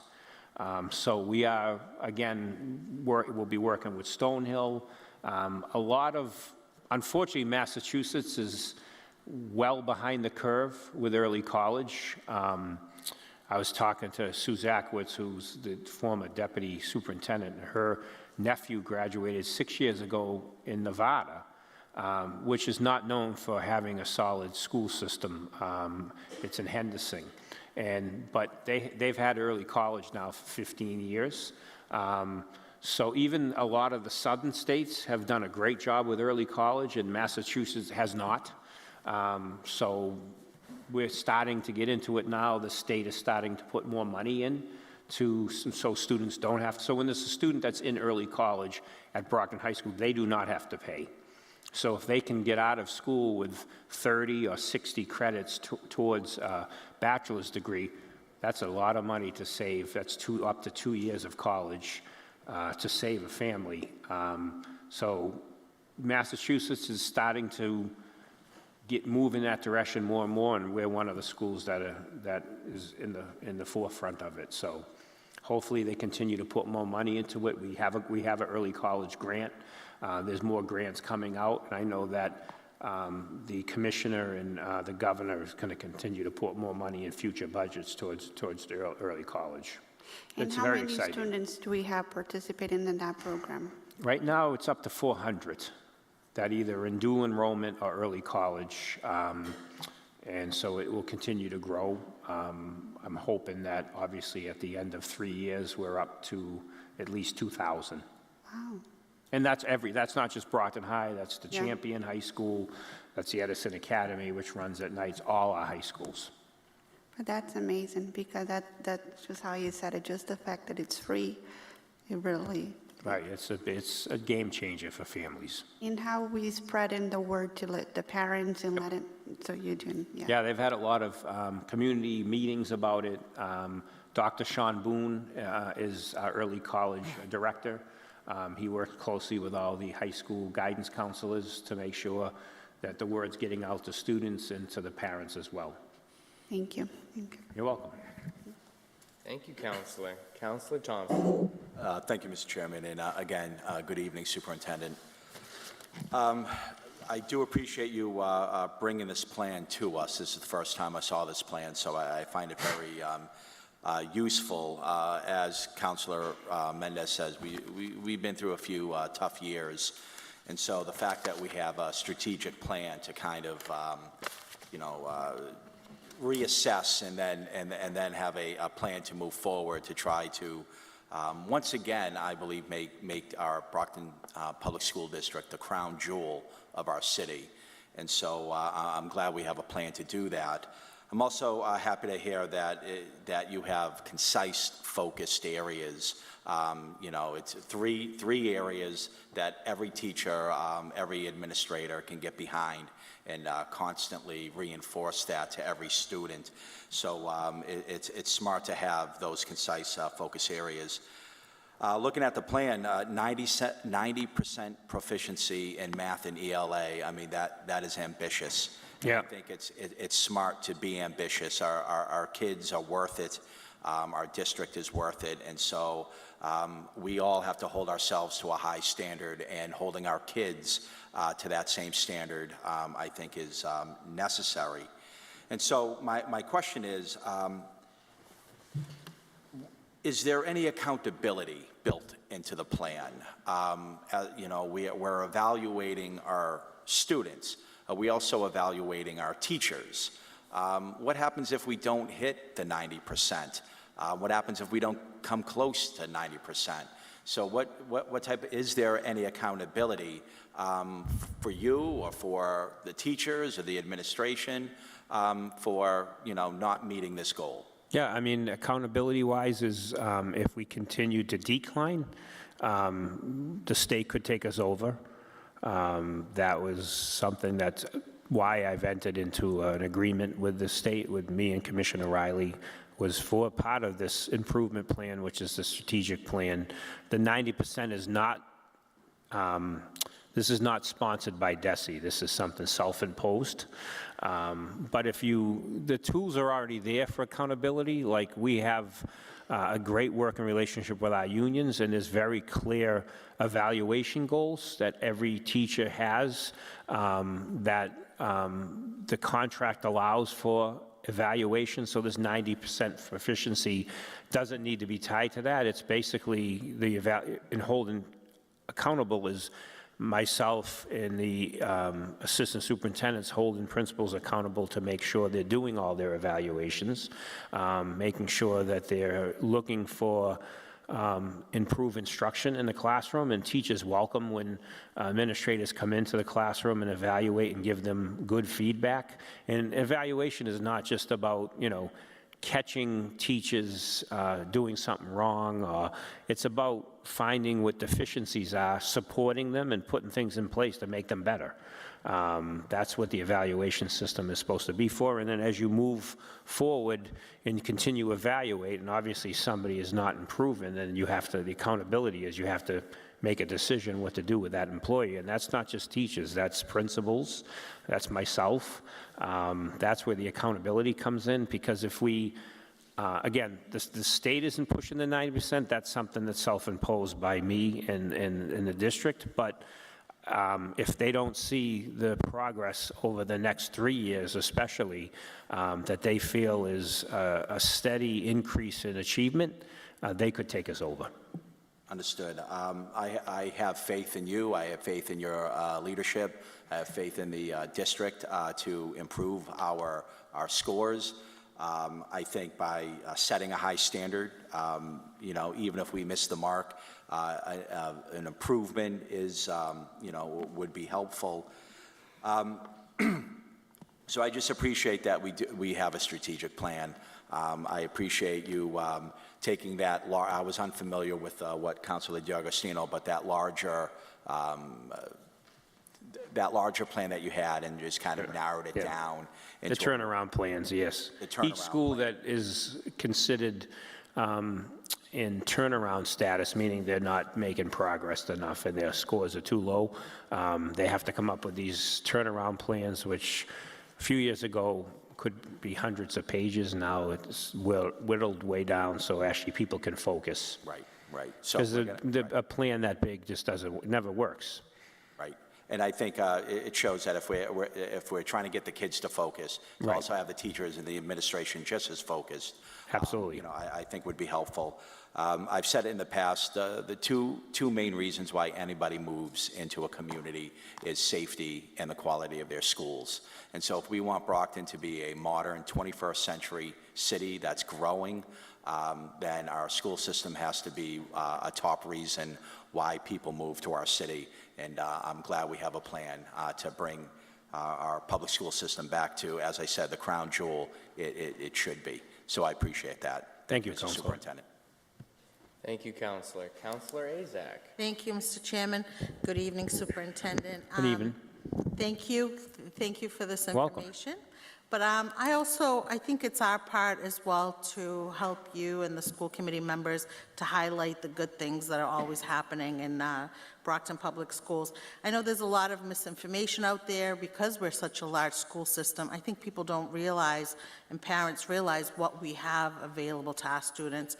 I've heard we don't have vocational at Brockton High School, which is really, I believe, incorrect. I mean, we've always had mechanics, nursing, culinary arts, so there's a lot available to our students, but it's our job to help you highlight that and market that information.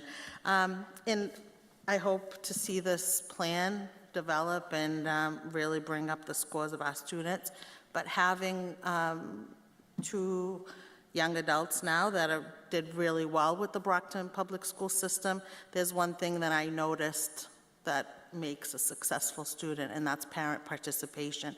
So I think whatever we can do to invest in getting parents, whether it's language barriers or getting the parents more involved, to help us bring their students, to bring the scores up, I think that makes a huge difference, because throughout the 16 years that my kids were in school, I saw the same group of parents right from when they were in kindergarten right up till they graduated. So I think it's important if we invest somehow to get the parents to help us with their students. Absolutely. But I just want to thank you, because I think we don't hear enough about the good things that are happening. Yes, we've had a few bad years with COVID, but so has everybody else. And we seem to prevail. Brockton Yep. Public Schools are amazing, so I just want to Thank you. thank you and thank the mayor and the school committee members, because it's a tough job, but thank you for all you do for our students. Thank you. Thank you, Counselor. Anyone else? Any motion? Motion to recommend favorably back to the full city council. Second. Motion's been properly made and seconded. All in favor? All opposed? Motion passes. And then finally, Mr. President, the MSBA, on your approval of the allowing us to put the statement of interest in for Brockton High School, our third attempt, they are coming out on September 28th at 1 o'clock. Their senior study group comes out, senior members of the MSBA leadership team to do they do an interview at 1 o'clock, so you're welcome to come to that. If anybody's available, it's 1 o'clock in the little theater at the high school. You know, they'll ask questions, they'll kind of gauge community support. I'll also email everyone and email the president this date as well in time, just as a reminder. It's not required that you're there, but obviously it's you support this wholeheartedly, so obviously you're invited to come in. They'll go over the process. There'll be an hour meeting about, you know, the importance of the school, obviously, and then they do a walkthrough of the areas that are concerned, which is most of it. And then we should know by the end of November if we're welcomed into the design process, which would be the planning of a new or renovated Brockton High School, which would obviously would come back to the city council at that time to enter into an agreement with the MSBA, whether we move forward if we're welcomed in. So again, that's the 28th at 1 o'clock, but I'll also send an email to President Lally to remind everybody. Thank you. Thank you, Mr. Superintendent. We appreciate, you know, all the effort and all the work you put in. Superintendent, it's not an easy gig, but you're a strong constant Thank you, for sir. the department. We appreciate Thank you all for having me. I appreciate it. Have a good night. Thank you. Mr. Mayor, anything on that? Mr. Chairman, I just wanted to, I mentioned it, and Mike and I, Superintendent Thomas and I would welcome a tour of Champion High School to each and every one of you as well. I mentioned that the treasurer's coming here on October 5th, but we would love you to see it. It's a beautiful, beautiful state-of-the-art facility for our boys and girls. So I'll work with Mike's office, get out some suggested dates, accommodate your schedule and your time, and we would welcome you to tour that great place. Thank you. If your office and the superintendent's office could give us the dates for those two, I'm sure you'd have a strong showing from the council. Awesome. Thank you very much. Thank you. Madam Clerk, item number 2 again. Appointment of Devonder Goods of Brockton, Mass. To the Diversity Commission for a 3-year term ending in August 2025. Invited Devonder Goods. Councilor Farwell? Mr. Chairman, I received a text message during the meeting that the retired police officer, Daniel Leonard, who appeared here tonight, he received his notice to be here today. So if the other individuals didn't check their mail, didn't have a chance, or their mail was delayed, then they may not have understood that they were invited to this meeting. So, I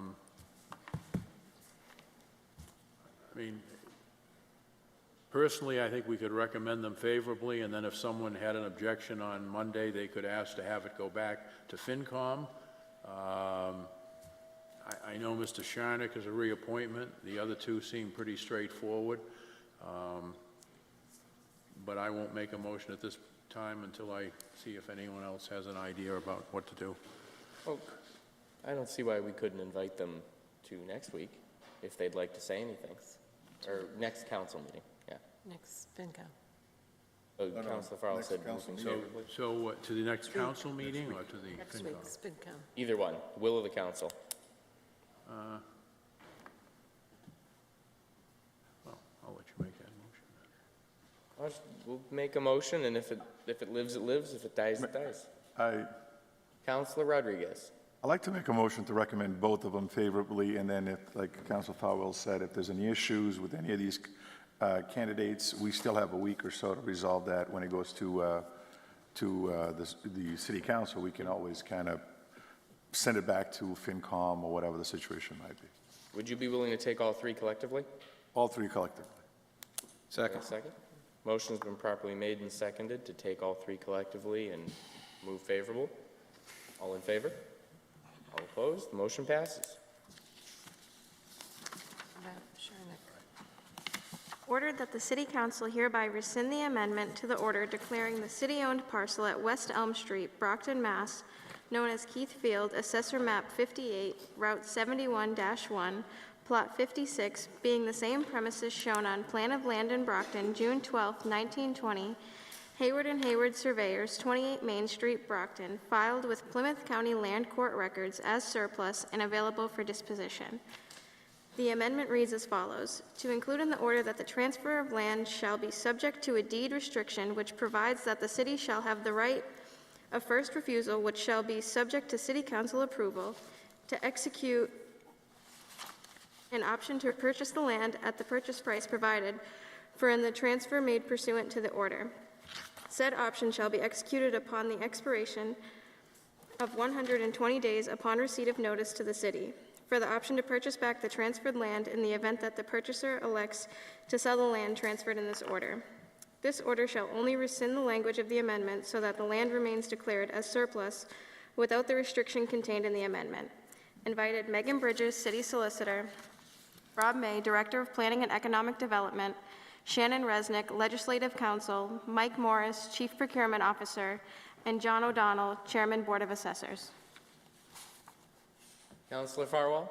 I have a point of parliamentary inquiry, if I could. I was one of the people who thought that there were portions of this that should be in executive session if it involved questioning the city solicitor.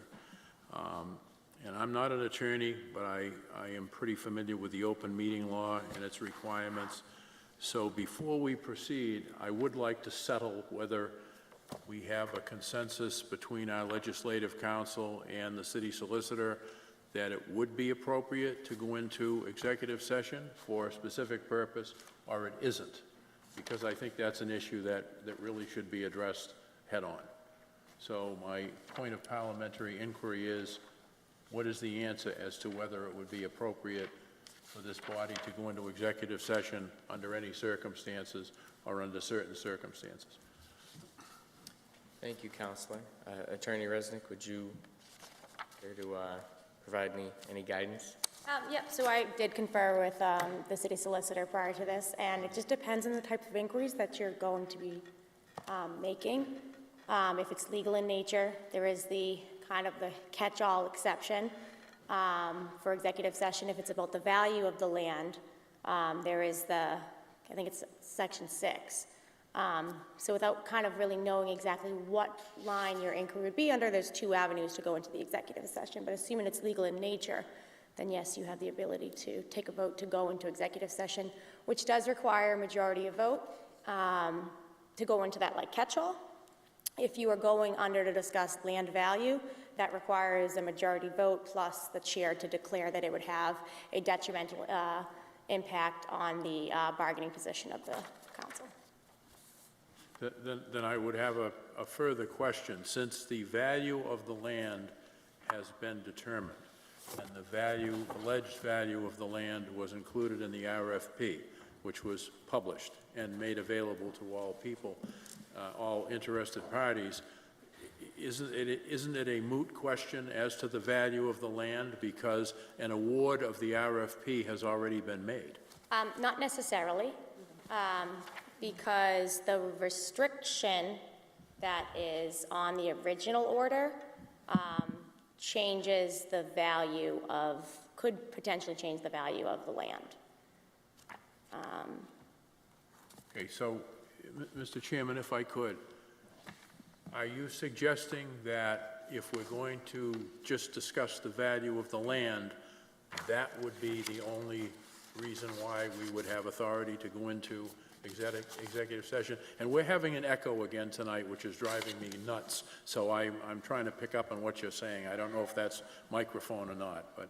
Yeah, no problem. It just so if you're not going to speak in the context of value, there is also kind of a catch-all provision that allows you to go into executive session to comply with any other special law or state law to the contrary, which can include some attorney-client privilege.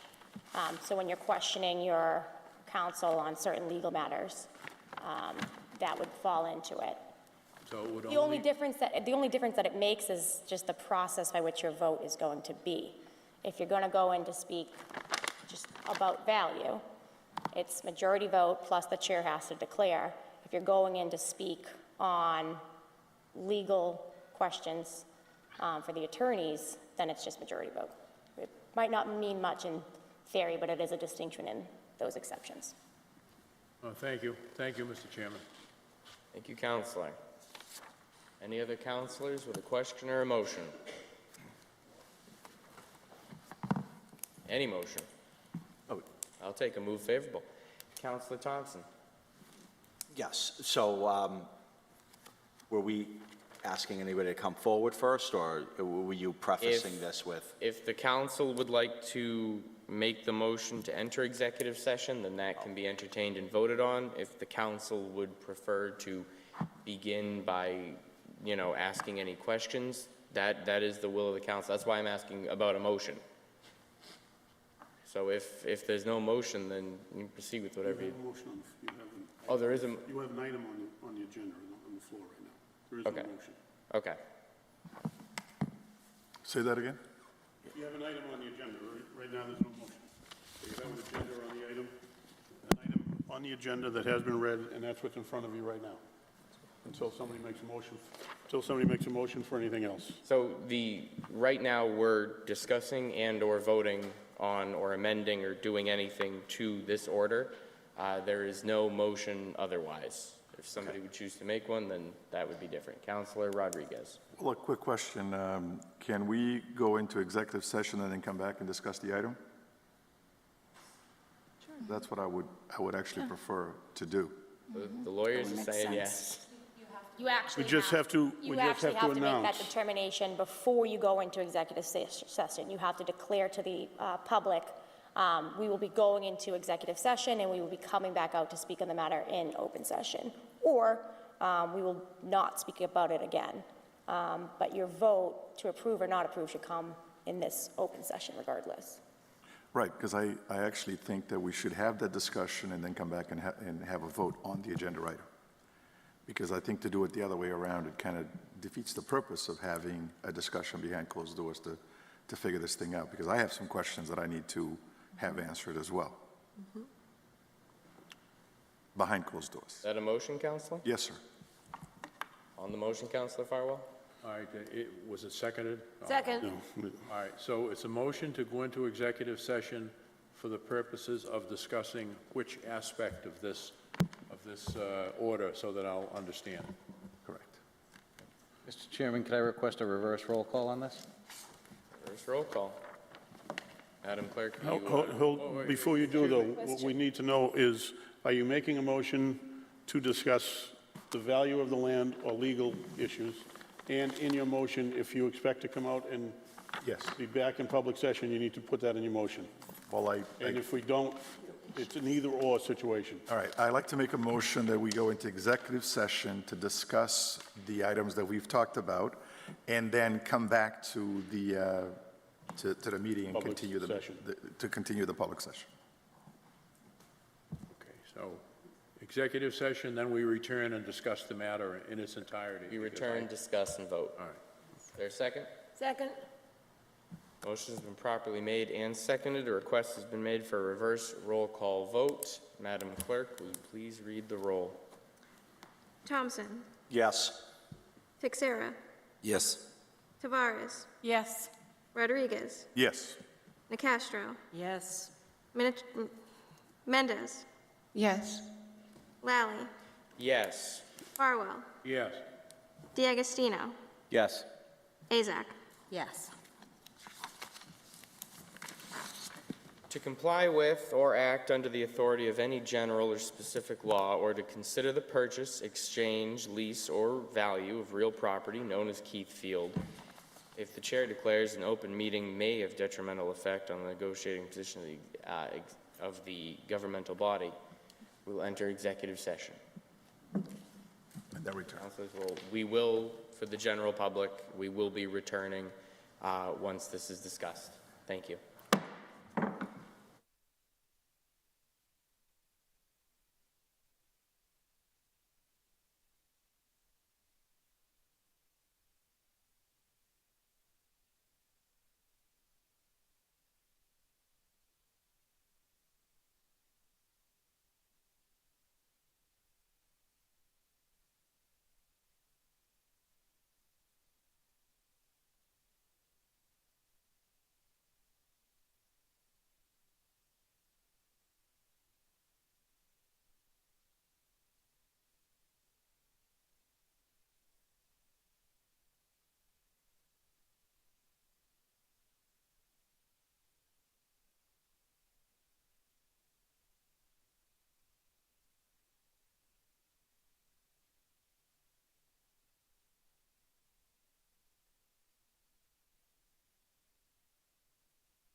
Councilors, we are back in session. There are motions to be made. We still have a couple of speakers on a list if they would like to pick it up. Councilor Farwell, do you have anything left, anything else to offer? Well, I don't know if someone's offering a motion. I have a different one. Is there a motion? I'm going to move favorable recommendation in the hope that it does not prevail. Basically, I'm moving an affirmative, favorable action in the hope that this council does not make any amendments to the original order. Councilor Thompson on the motion? Yeah, on the motion. Didn't get second. Do you have a second, Councilor Farrell? Second. Councilor Thompson on the motion. Thank you. I didn't know, I thought we were going to have an opportunity to have a discussion and not just hop into a motion. I would say to facilitate a conversation on this matter, I'd ask through you to Councilor Farwell to withdraw your motion so that we can discuss the matter, and then after discussion of the matter, you can propose any motion you so desire. Certainly. To the chair, I will withdraw the motion in deference to Councilor Thompson. I appreciate that. Councilors. I have Councilor Thompson, followed by Councilor Nicastro, followed by Councilor Teixeira, followed by Councilor D'Agostino. Councilor Thompson, the floor is yours. Thank you, Mr. Chair. Well, first, to facilitate the conversation, I'd like to make a motion to amend the current surplus order for the language submitted to the clerk.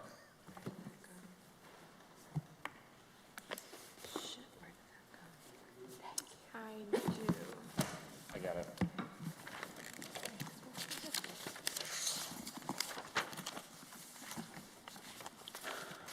I have an amendment to the Keith Field order. The city shall have the right to enter upon the property and revest title back to it upon the occurrence of any of the following events. 1, the grantee ceases to exist or function for the purposes of providing educational and recreational services to persons under the age of 18.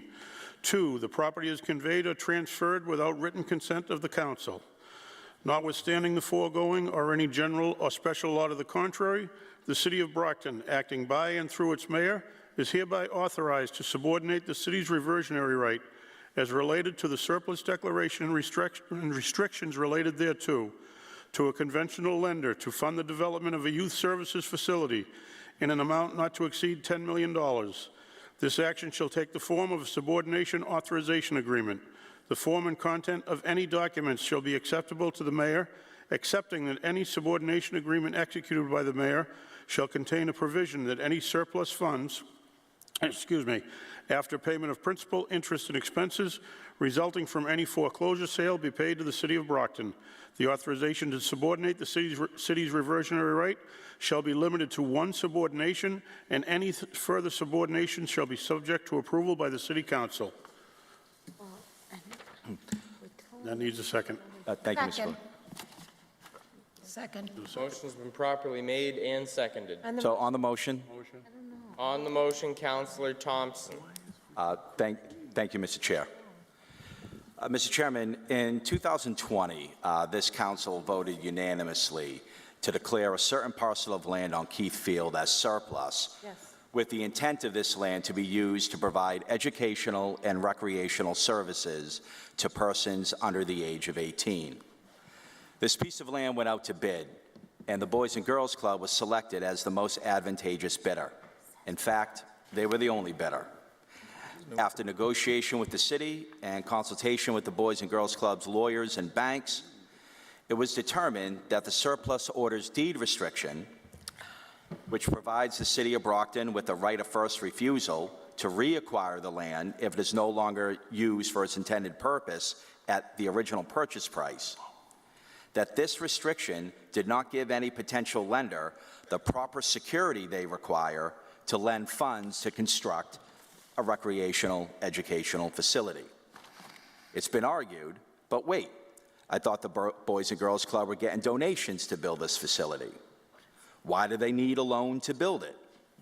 Well, they are getting donations. And thank God there are generous and kind people and organizations willing to contribute to the betterment of Brockton's children. But these donations do not come all at once, and they are spread out over a period of years. To build this facility, the Boys and Girls Club must have 100% financing ready to go, or no contractor will agree to build it. So the Boys and Girls Club need the ability to acquire a loan. And that brings us to the matter at hand. Does this council amend the deed restriction, allowing for a borrowing, or does it not, essentially killing this project before it starts? Working with the mayor's office, the city solicitor, and legislative council, an amended deed restriction has been drafted for your consideration. That is the deed restriction that was just read into the record. It's important to note that if this amendment is accepted, this land must go back out to bid. The RFP process must start again. This new deed restriction protects the interests of the city and allows for a developer of this land to seek financing from a bank to allow for the construction of an recreational facility. In layman's terms, this deed restriction does the following. It restricts the use of this land for the purpose of providing educational and recreational services to persons under the age of 18. It prevents the selling or transfer of the land without the consent of the City Council. And it grants the city authorization to enter into a subordination agreement with the developer, allowing them to borrow up to $10 million to fund the construction of an educational recreational facility. If the developer no longer uses this land for an educational recreational facility or attempts to sell or transfer the land, this land reverts back to the city. Now, this amendment has precedent as it is drafted from language currently in use with a deed restriction on the Armory property currently owned by the Boys and Girls Club. This council, in its wisdom, decided to declare certain land on Keith Field a surplus to allow more children in Brockton a safe space after school to do their homework, explore their interest in art, math, science, organize sports and leisure activities. A place where working parents don't have to worry about their children on the street, vulnerable to gangs and drugs. A place where kids are cared for, encouraged, and fed a decent meal. It is my hope that this council remains steadfast in its goal and votes favorably for the amended deed restriction and allows this worthy endeavor to move forward. Thank you, Mr. Chairman. Thank you, Councilor. Councilor Nicastro. Thank you. I'm uncomfortable with subordinating to a mortgage of $10 million, excuse me.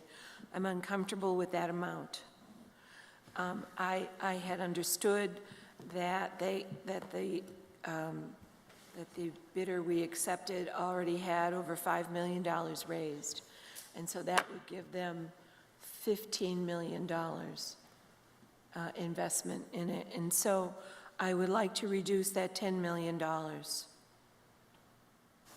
because I don't want the city's restriction to be behind $10 million.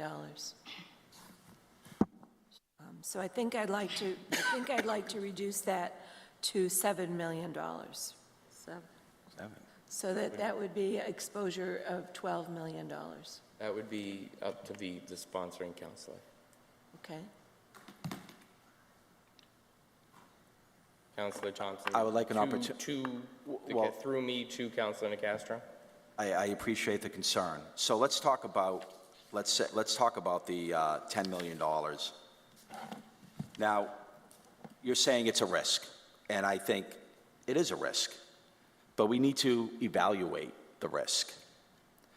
Now, this would be for any developer for any future RFP on this matter. But the likelihood of the current selectee being again the selectee So what's the likelihood of the Boys and Girls Club being the most advantageous bidder again? I think that's very high. Throughout all of the discussions of this land, no other organization has shown interest or has the wherewithal to finance this facility. So if we're on the hook for $10 million, then, and the Boys and Girls Club are the eventual awardee, the question becomes, what's the likelihood of the Boys and Girls Club ceasing to use this land for its intended purpose? And that's practically zero. What's the likelihood of the Boys and Girls Club selling or transferring the land? Again, little to none, and if they wanted to, they would need this council's authorization. Then lastly, what is the likelihood of the Boys and Girls Club to go belly up or disband in the next, say, 20 years? Now, they've been operating as an organization in Brockton for over 30 years and in the South Shore for over 100 years. So again, little to none. So I understand that there's a fear of exposure and there is a risk to that exposure. But in evaluating that risk, the likelihood of the city being on the hook for $10 million is almost zero. And through discussions with the Boys and Girls Club, they believe $10 million is an appropriate amount of money that they need to be authorized to have in which to seek the funding they need to build this facility. So I do understand the concern. I don't really know essentially what the difference of $7 or $10 million when I believe the likelihood of the harm befalling the city is extremely low. And so I would like the opportunity for a vote to be had on the language as is, and we'll see where it goes from there. Well, Counselor, I respectively disagree with you. And I'm a real estate attorney. I've done a lot of deals in my life, and we wouldn't be entertaining language like this if there was no likelihood of anything happening. And your analysis may be valid, and I understand you're sincere, you truly believe it, but I don't. And so I feel that to protect the city's interest, we would go forward with this language, but just to reduce the amount of money that the mortgage would contain, which would essentially result in, as they've done recently, they would have to raise more money, more contributions. I understand your point, and the council may vote on what they believe is in the city's best interest, but at this point, Mr. President, I've made my motion, and I would like a vote on the motion as made.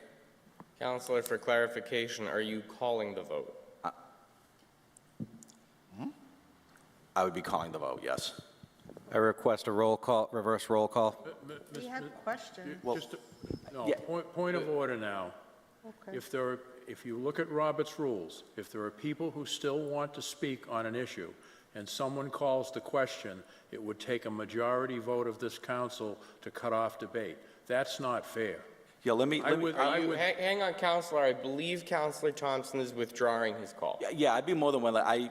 You said call the vote. I'm not interested in forcing this issue. I was trying to figure out if that's what you were doing. My position is that I would like a vote on the motion as proposed, but if anybody wants to speak on the motion, feel free to do so.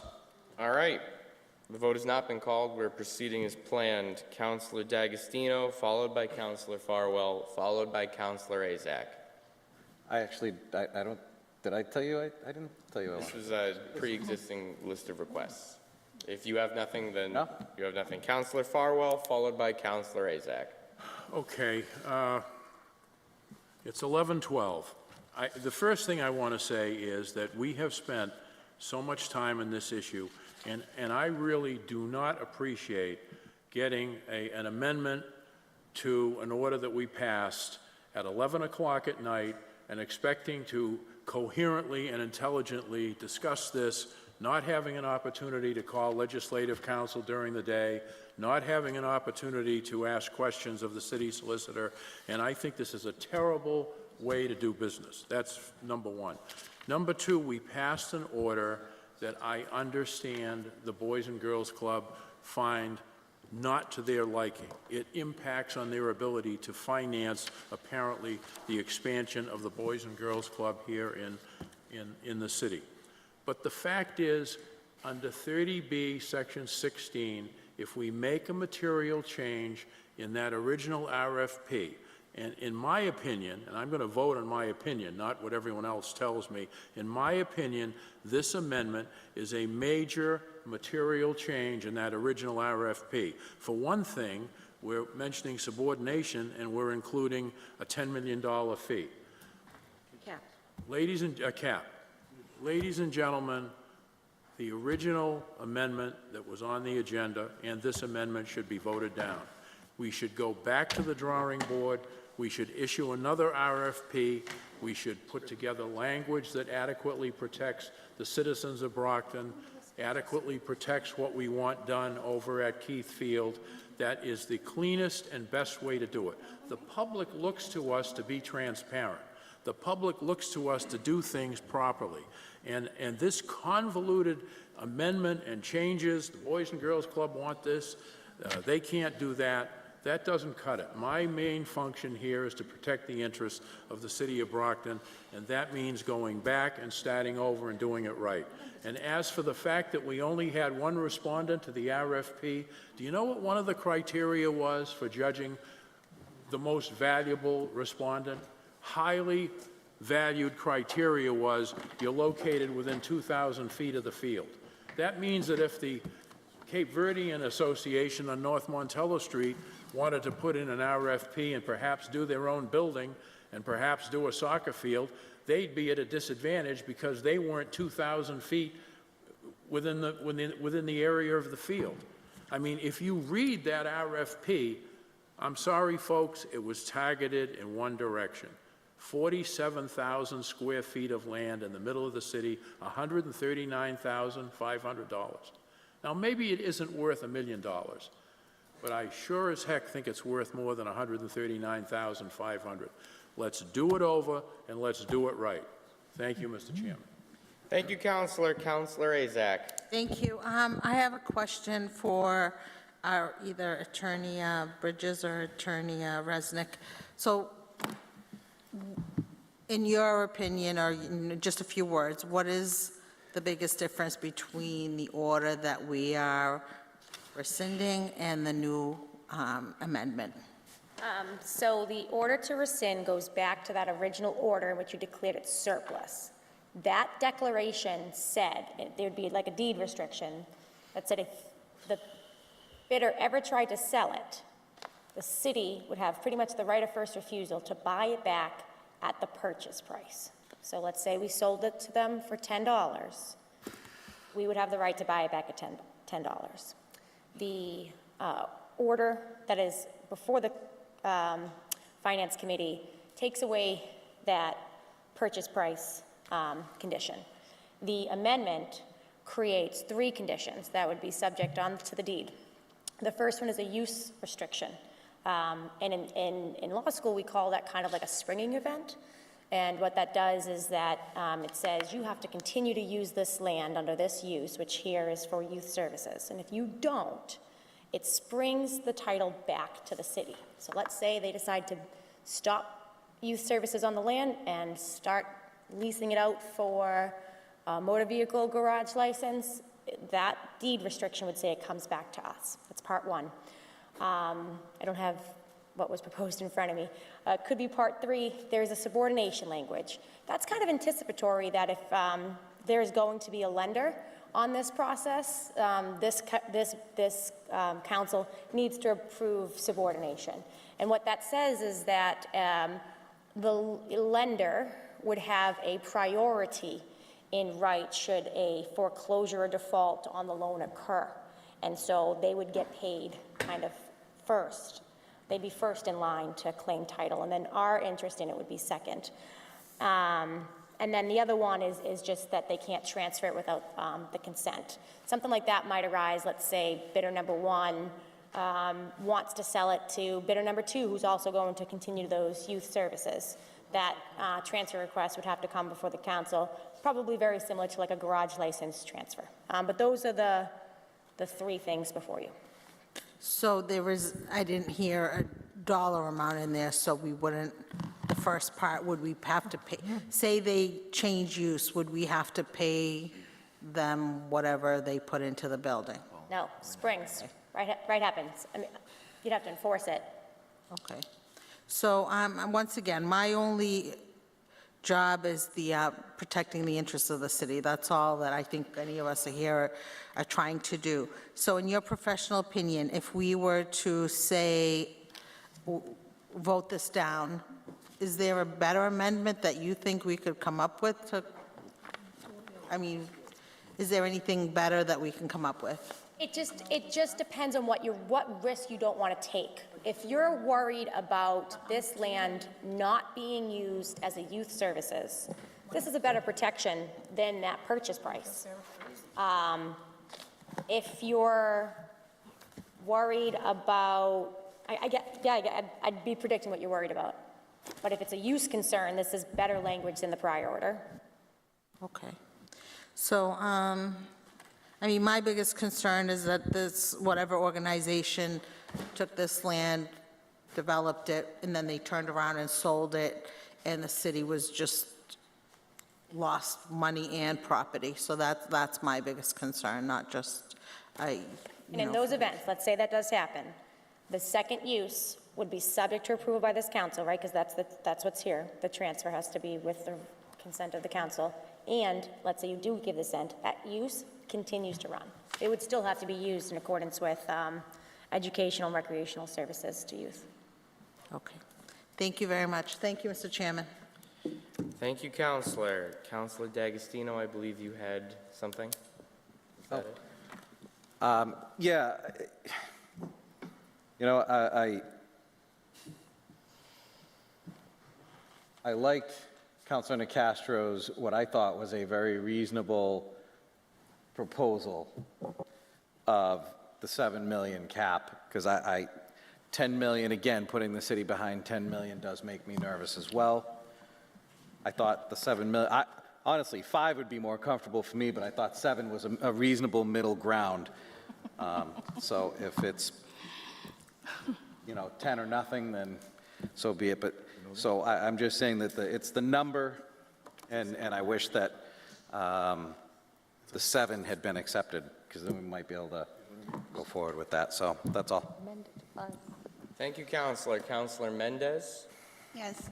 I have a question regarding to procedure, because Council Powell wanted to vote the whole thing down and just start it all over.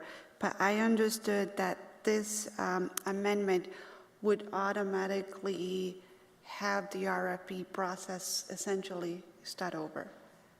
Both actions, I believe, would have the same function. Attorney Resident? Attorney Bridges could probably answer that best. Madam Solicitor? The question was voting this down and starting completely from scratch compared to voting through an amendment of this substantial a change. Would they have the same effect? Would one need to restart the process either way? The effect of both is the same. The consequences of the decision are both enough to impact the procurement process that whether you accept what was filed, I believe, by Councilor Tavares, or the options that you have right now, certainly there are more than this, but what you have in front of you to rescind the restrictive covenant would require or would re-trigger a rebid in the same fashion that modifying the restrictive covenant would also trigger a rebid. Okay, thank you. Thank you, Madam Solicitor. Make a motion. Counselor Rodriguez, I thought you wanted to get out of here. Huh? Counselor Rodriguez, the floor is yours. Thank you, sir. Madam Counselor from Ward 4, I'd like to take this even a little further, because we were told that this organization has already raised over $5 million as of last year. Therefore, if we can cut the city's liability in a way, or responsibilities, I'd like to bring this down to $5 million. Because that way there, if you already raised the money, you should be able to do the project based on what you've said. We know that I'm not really too thrilled about some of the things that we heard in certain settings, but the fact that, we're being asked to take a risk, I think everybody should take a risk. They should take a risk as well, raise more money, put the work into it, and basically decrease the liability to the city of Brockton. So I like to do you one little bit better and offer the same amendment with the $5 million cap. Councillor Thompson, has anyone, before I go to Councillor Thompson, has anyone not spoken yet who would like to speak? Councillor Thompson. Thank you, Mr. Chair. So this $10 million didn't come out of the air. This was in consultation with the Boys and Girls Club and the amount of money that they're going to require to borrow. We've done this in the past where we get information from the people that have the information, and then we go ahead and chop it up. If we want to move forward with the construction of this building, they're going to need to be able to borrow the amount in the deed of restriction, the $10 million. If we make this $5 million, if we make this $7 million, they're not going to have the money that they need to be able to build this building. Again, let's take a look at the risk. What is our exposure? If the Boys and Girls Club sell the property and there's a mortgage on it, well, try to sell the property. Basically, it's going to require them to go out of business. And you said that there are all of these donations lined up. That may be true, but in the world of donating, nobody cuts checks for $10 million and says, here you go. They cut 10 checks for $1 million over a 10-year period. So this is the business that they're in. This is what they're asking from us. For us to then say, Matt, we'll give you 5, is essentially saying we'll give you none. And so, I mean, that's what's at stake here. So I just wanted to add that to the record. Thank you, Mr. Chair. Come on, Jack, showtime. Thank you, Councillor. Question comes on the amendment, approval of the amendment. There a request for a roll call, or can we do this with our hands? Which amendment are we talking about? The initial amendment sponsored by Councillor Thompson. That's $10 million? $10 million. Okay. Yes, sir. Roll call, please. Roll call vote. Reverse roll call, please. We're just going to do a roll call. Oh. Yes. Councillor. Madam Clerk, the roll, please. Azak. No. D'Agostino. No. Farwell. No. Lally. Yes. Mendez. Yes. Nicastro. No. Rodriguez. No. Tavares. Yes. Texera. No. Thompson. Yes.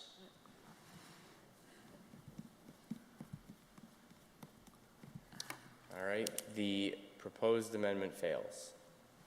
Are there any amendments on the floor? I'd like to make my motion, with this motion, reducing the amount of liability to $5 million. Second. On the motion, very On the motion, Councillor On Farwell. the motion, just to Councilor Rodriguez, there's been an echo, but if I heard the solicitor correctly, whichever way we go, whether we go with what you just offered or whether we go with what was on the original agenda, it's going to trigger a whole new process. Yep. So I guess I'm suggesting, colleagues, let's vote no, and let's go back and do it right, rather than keep going through these amendments and these iterations. And it just seems to me if we've got to do it over, we might as well do it over with proper language and have another order introduced, and because I would suspect the current respondent will withdraw. I mean, or they'll accept it the way it is. This would put the Boys and Girls Club either in the position of accepting the way it is, the way it was originally approved by the council, or withdrawing from the RFP process. I don't see any other options they have. Further questions on the motion by any other councillor? Councillor Thompson, followed by Councillor D'Agostino. On the motion? On the motion. On the motion. So, you know, as I stated, that essentially if we allow for a subordination agreement that only allows a borrowing up to $5 million, that would be in conveyance, well, in contradiction of what the developer is actually looking for, and probably ends this project. So let's see if we can maybe come to some compromise, and I would put out there as, for your consideration, let's remove the subordination agreement language from the deed restriction. If we can just move forward with section number 1, section number 2, all right, that protects the city in its use of the land.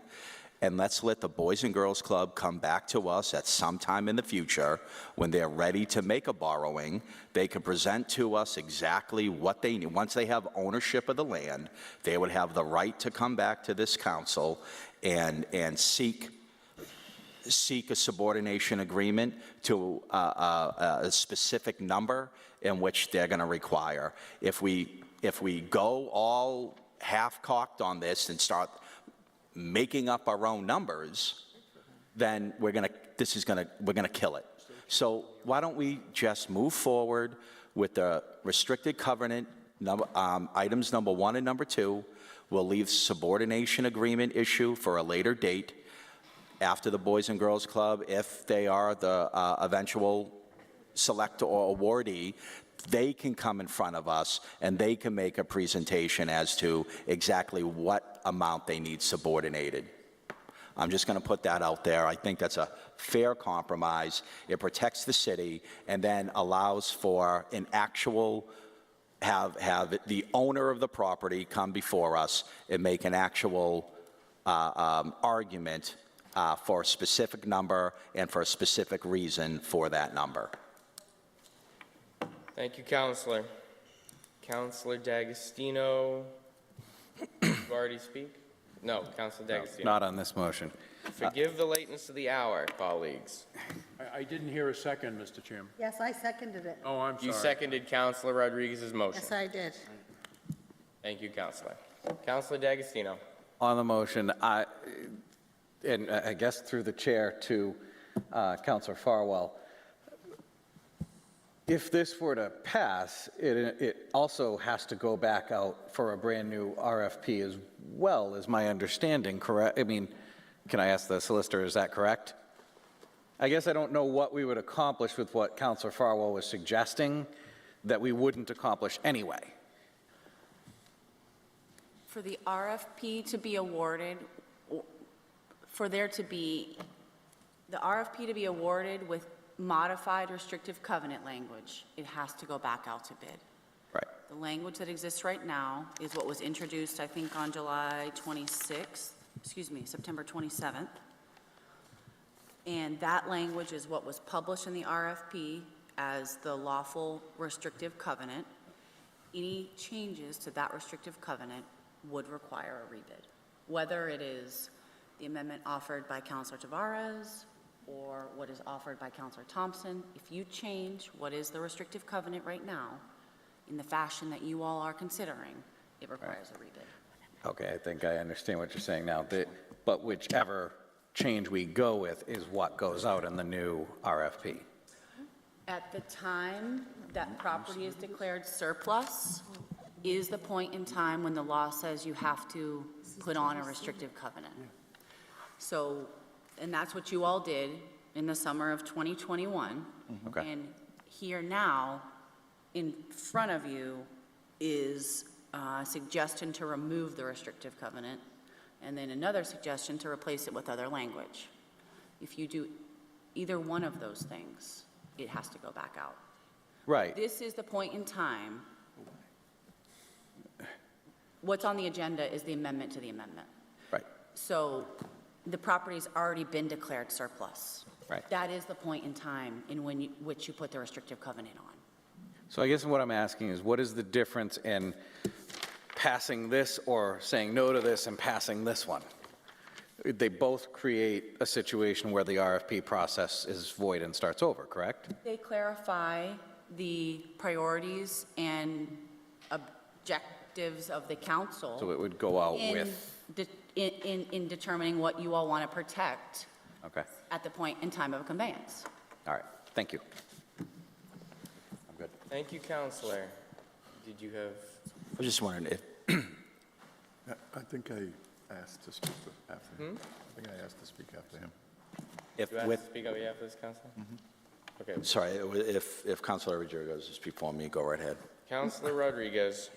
Mr. Chairman, I do have a problem with this thing here because there was an RFP that was put out a couple years ago. That RFP was answered. And the answering entity said, I'm willing to do this, this, this, this, and that. We had, in the summer of 2021, put in an amendment that we saw fit that would benefit the city. Now we're being asked by the bidder to change that amendment because it doesn't suit their needs.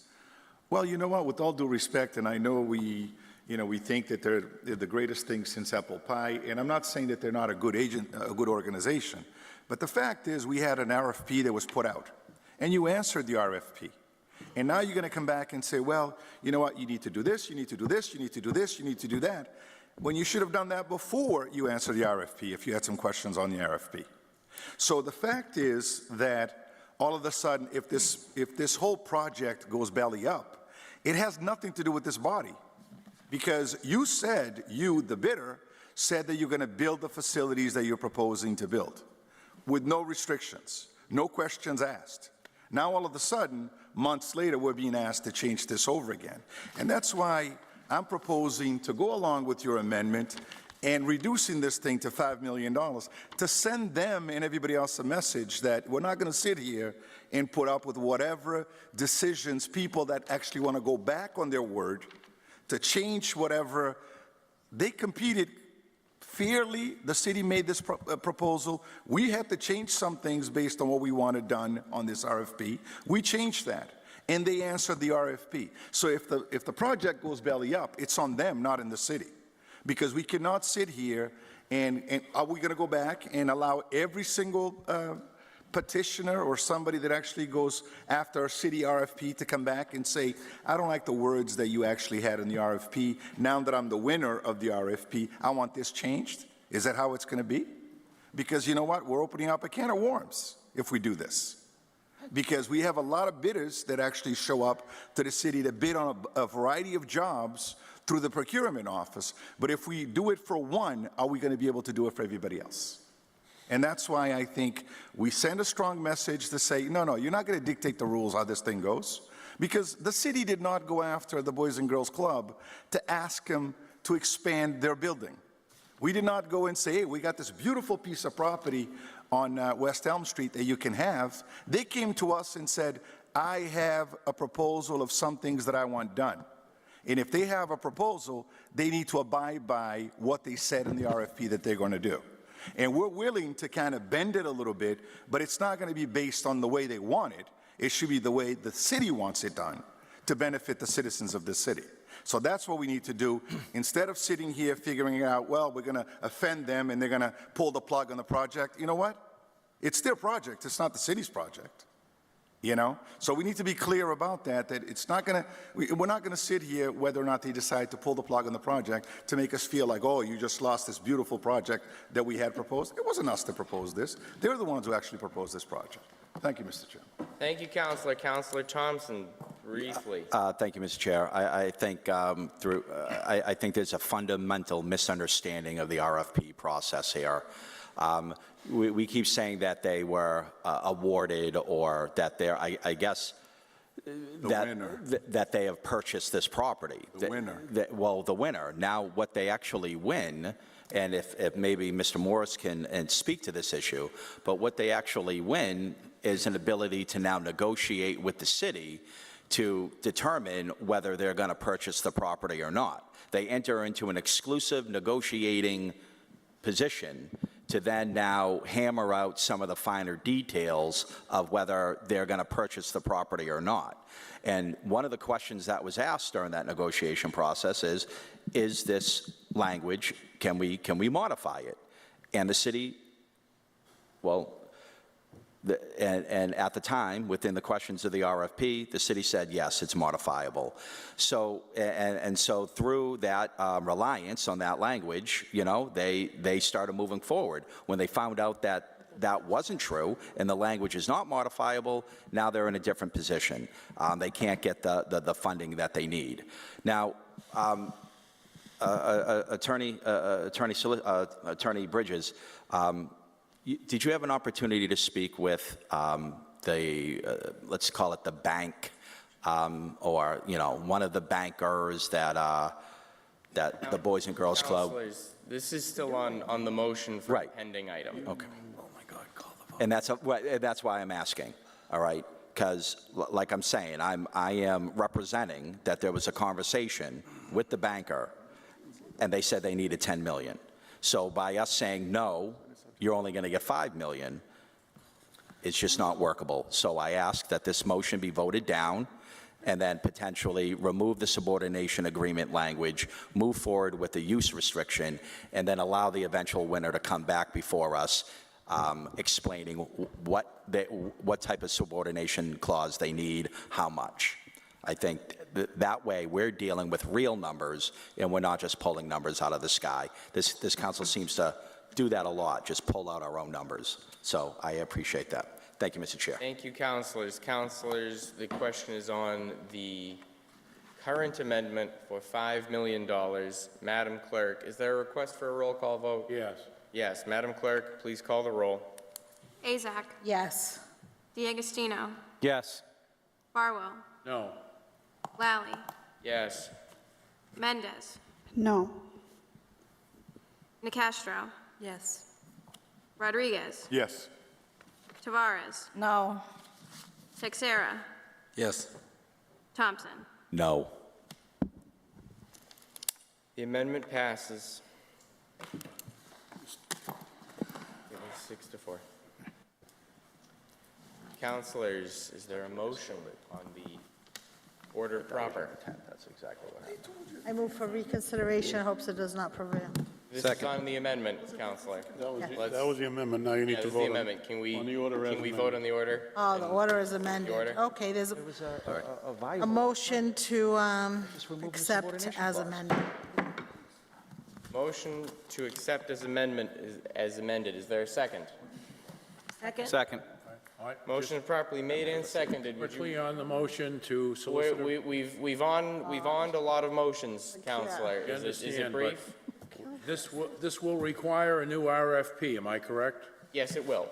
That's been asked quite often, yes. It's been asked and answered. It Okay, is all right. established. Thank you. It requires a new RFP. Just as a procedural point, where are you before the motion for reconsideration? Has there been a final vote on the amendment? There is no motion for reconsideration currently on the table. Final vote, the amendment was just passed, now the question is on passage as amended back to the full city council. On the motion. Am I allowed to make a motion even? The motion is current, there's a motion on the floor to approve as amended. As amended. Amendment is Yes. amended. Amendment passed. The amendment passed. Amendment passed 6-4. All right, understood. Request for roll call. Request for roll call. Madam Clerk. Azak. Yes. DeAgostino. Yes. Farwell. No. Lally. Yes. Mendez. No. Nicastro. Yes. Rodriguez. Yes. Tavares. No. Texera. Yes. Thompson. Yes. 7 in the affirmative, the order passes. Council, that is the end of our agenda. You'll forgive me if I skip personal privilege. We are adjourned.